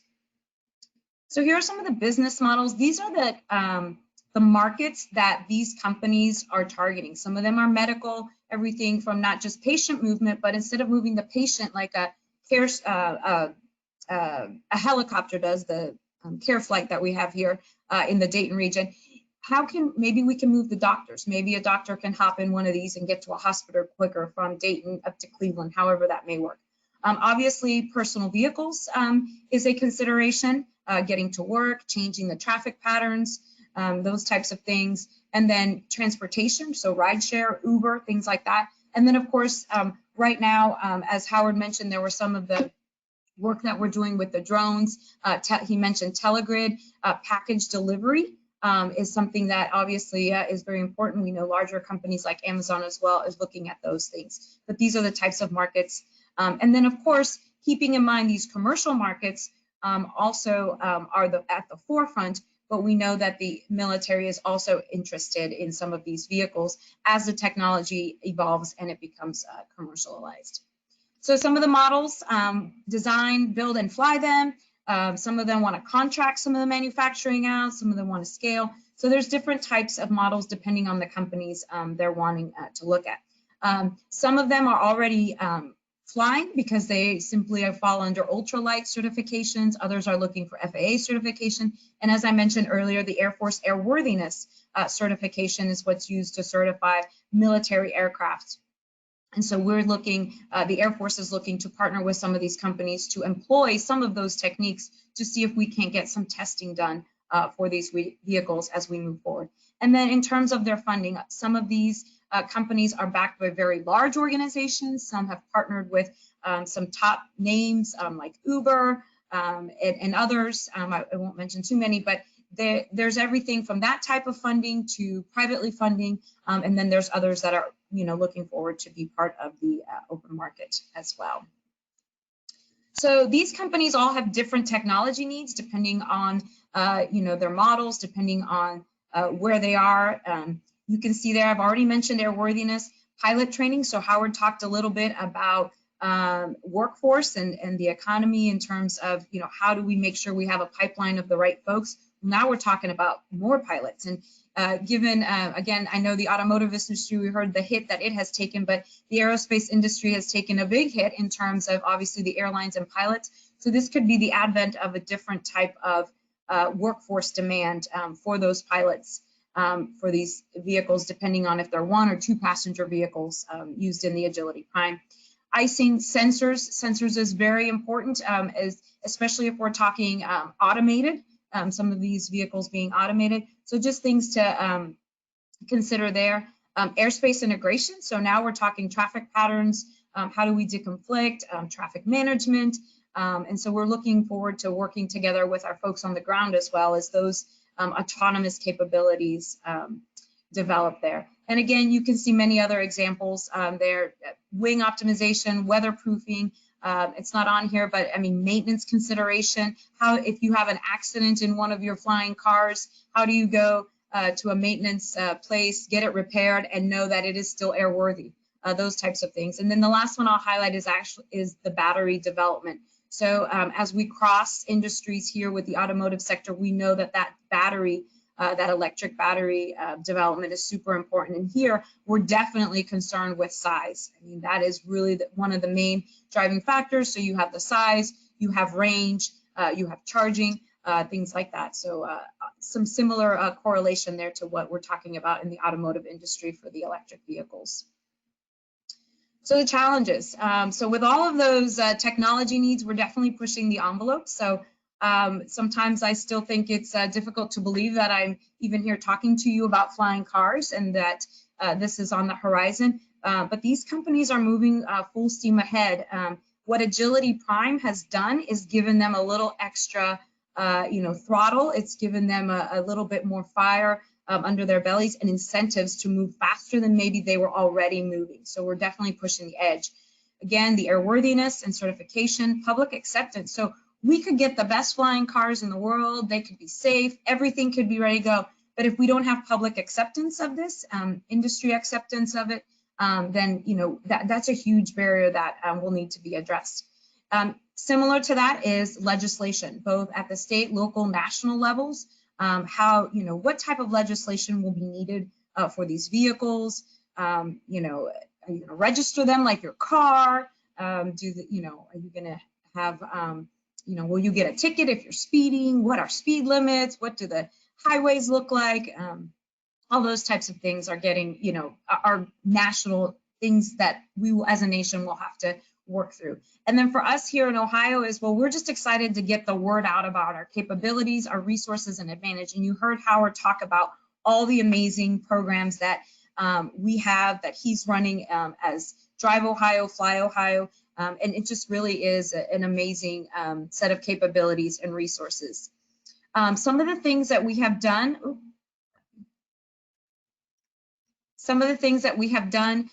since we came on board with the Air Force in the summer. So we've been partnering with the Air Force, JobsOhio, the state of Ohio, ODOT, the Ohio Federal Research Network, NASA Glenn.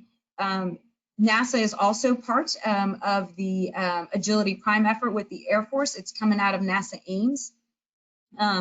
But they have, but since the summer, we partnered with the Air Force. That link there is to our YouTube presentation where we brought in leaders from all across Ohio, including our JobsOhio president. We met with Air Force leaders, generals, and we really had a strong showing as well from the Lieutenant Governor to talk about the importance of Ohio in this industry and why we're ready to collaborate. As I mentioned earlier, through the hard work of OFRN, we had multiple Ohio entities win contracts for Agility Prime coming out of that summer event. One of those prime companies is Beta, and they are unveiling charging stations across Ohio in the next couple of months. We're looking to December for one at the Springfield Beckley Airport. So we're really excited about that. We're not just talking about this, we're putting in place what's needed to move this forward. In addition, Beta is also going to co-locate simulators along with Joby. Joby is again one of the other 6 primes I mentioned, to place some simulators there in the spring of 2021. That puts them in a 20-minute proximity to Wright-Patterson Air Force Base to again do that airworthiness work, to work with the engineers. And so that's coming up here spring 2021. Agility Prime was added to the Fly Ohio agenda. You heard Howard talk about how he's in tons of meetings with our automotive sector in JobsOhio, but we also have our weekly where myself as a JobsOhio lead for this, and also working with the Fly Ohio team, which includes entities from across the state, including those listed here on the bottom.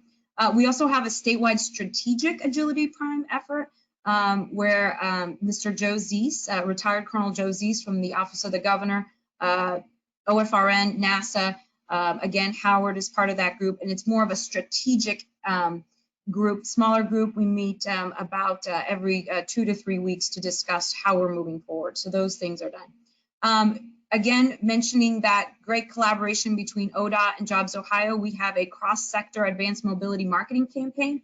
You click on our JobsOhio website, you can take a look at that. Also on 3 December, Howard and his team are having a DriveOhio Alliance webinar, the future of air mobility. So we're excited to be part of that. And I've got a few others, and I could be here for a while, but I just wanted to give you a snapshot of the excitement and all of the things that we have going on. And there's lots more to come for Ohio. So please keep an eye out for those. So what are the next steps? Really, we want to continue to attract those prime suppliers and continue to grow this ecosystem, great ecosystem that we have in Ohio, built by our technology, our great collaboration, and our proximity. So again, Howard hit on these. The technology that we're pushing between SkyVision, our smart mobility corridors, it's just, these are our unique capabilities that continue to keep us at the forefront with technology. In terms of collaboration, I hope you're sick about hearing how awesome we are in Ohio and how we work together, because we love it. It is just an amazing state to be a part of in this environment, and we look forward to continuing to work with our industry, academia, and all our partners to continue that collaboration and to work with companies to bring them here, and also to work with the Air Force to ensure that we're poised to meet mission needs as well. And then proximity. You can look at where we're located on the map of the United States, and we are within 600-mile radius of some key places here of importance, of course, to our automotive industry, but of course to our aerospace industry. And so we're very fortunate to have that proximity. And again, wanted to highlight the Wright-Patterson Air Force Base, which is right here in the heart of Ohio in Dayton. So we'll continue to leverage those. So if you're ready to get started and grow in Ohio, let myself or retired Colonel Joe Zeese know, and of course, Howard on our JobsOhio team as well. There's my contact info, and happy to answer any questions. All right, thank you very much, Elaine. That was fascinating, and kind of a great way to start finishing off this webinar on so many things that are coming next. We've got a few questions for you, and I really like this first one because it ties in what you talked about in terms of air mobility with terrestrial mobility, if that's even a term. But the flying vehicles that are sort of being developed right now, are they all electrified, or are some powered by internal combustion engines? I don't have a definitive answer, but the majority of them are electrified. I don't have off the top of my head any that are combustion right now, but that's not to say that they aren't out there. Mm-hmm. Yeah, you know, it's interesting to me, as the electrification of the automotive sector continues, you know, is there going to be overlap in supply chain? You know, and is a state like Ohio or Michigan that is good at one of those industries, and the electrification of that industry also going to have a leg up for the complementary electrification of the other industry? Yeah, and actually also on supply chain, can you at all address how US or North American based is the automated aircraft supply chain? In terms of everything from the components to the motors to the batteries to the raw materials that are necessary. Is that all sort of a world supply chain, or is there an opportunity for economic growth because of those needed inputs?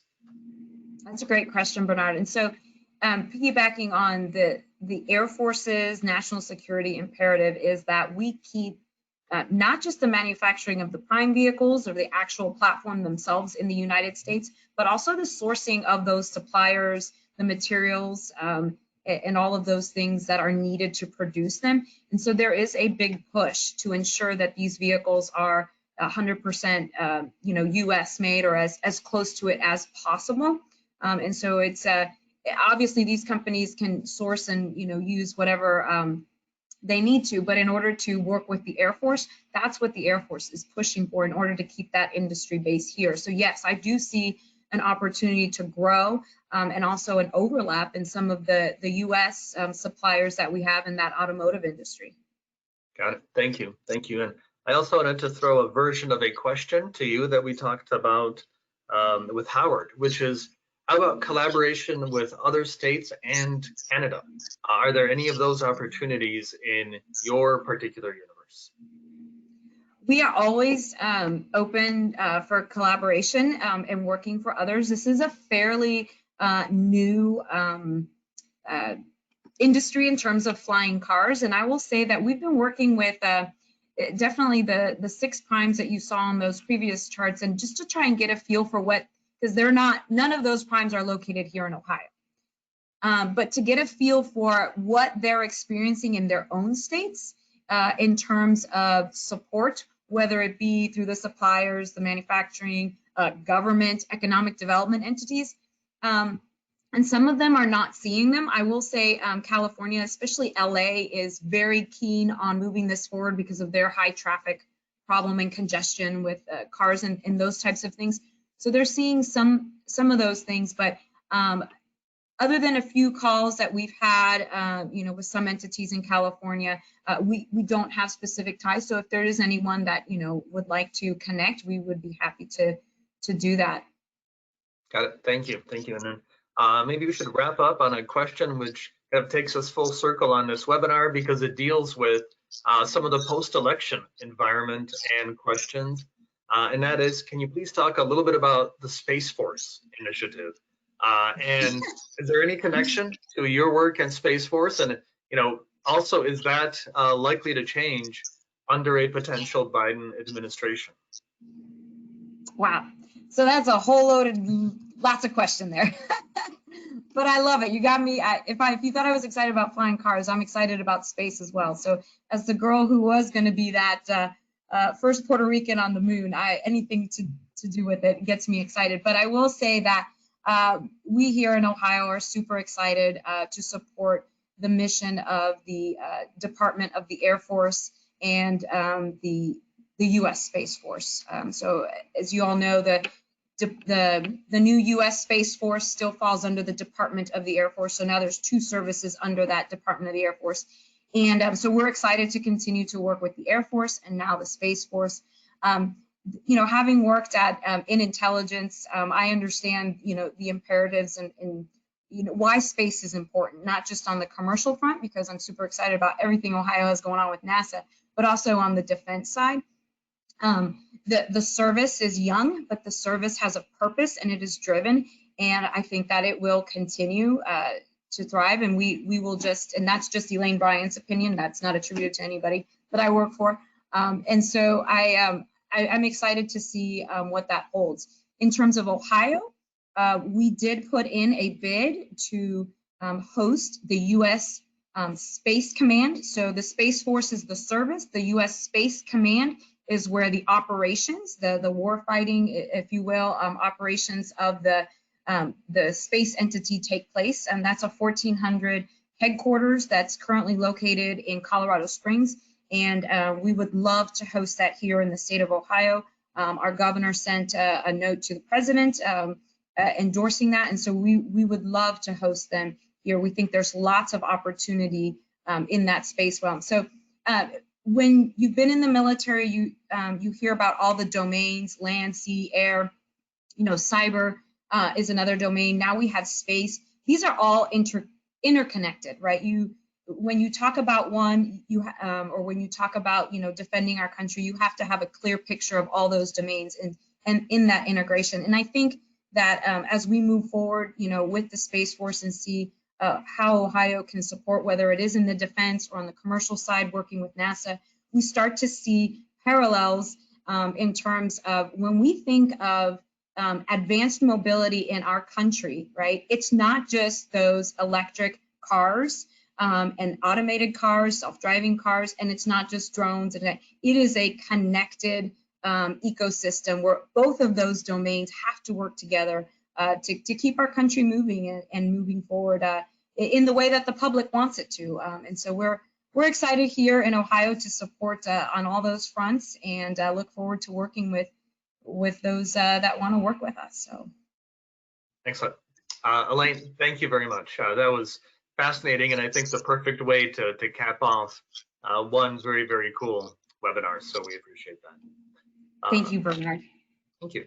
All right, so with that, we're going to conclude this morning's webinar. I would like to thank all of our panelists, Lieutenant Governor Husted for participating, our partners, the Lima Auto Taskforce, Mayor Berger, and JobsOhio. Just a fantastic effort, and we appreciate all the collaboration and all the time and effort put into it. I'd like to thank those of you who joined us. We really appreciate you joining us. We would be happy to answer any additional questions you may have. We're pretty darn easy to reach, so please feel free to reach out.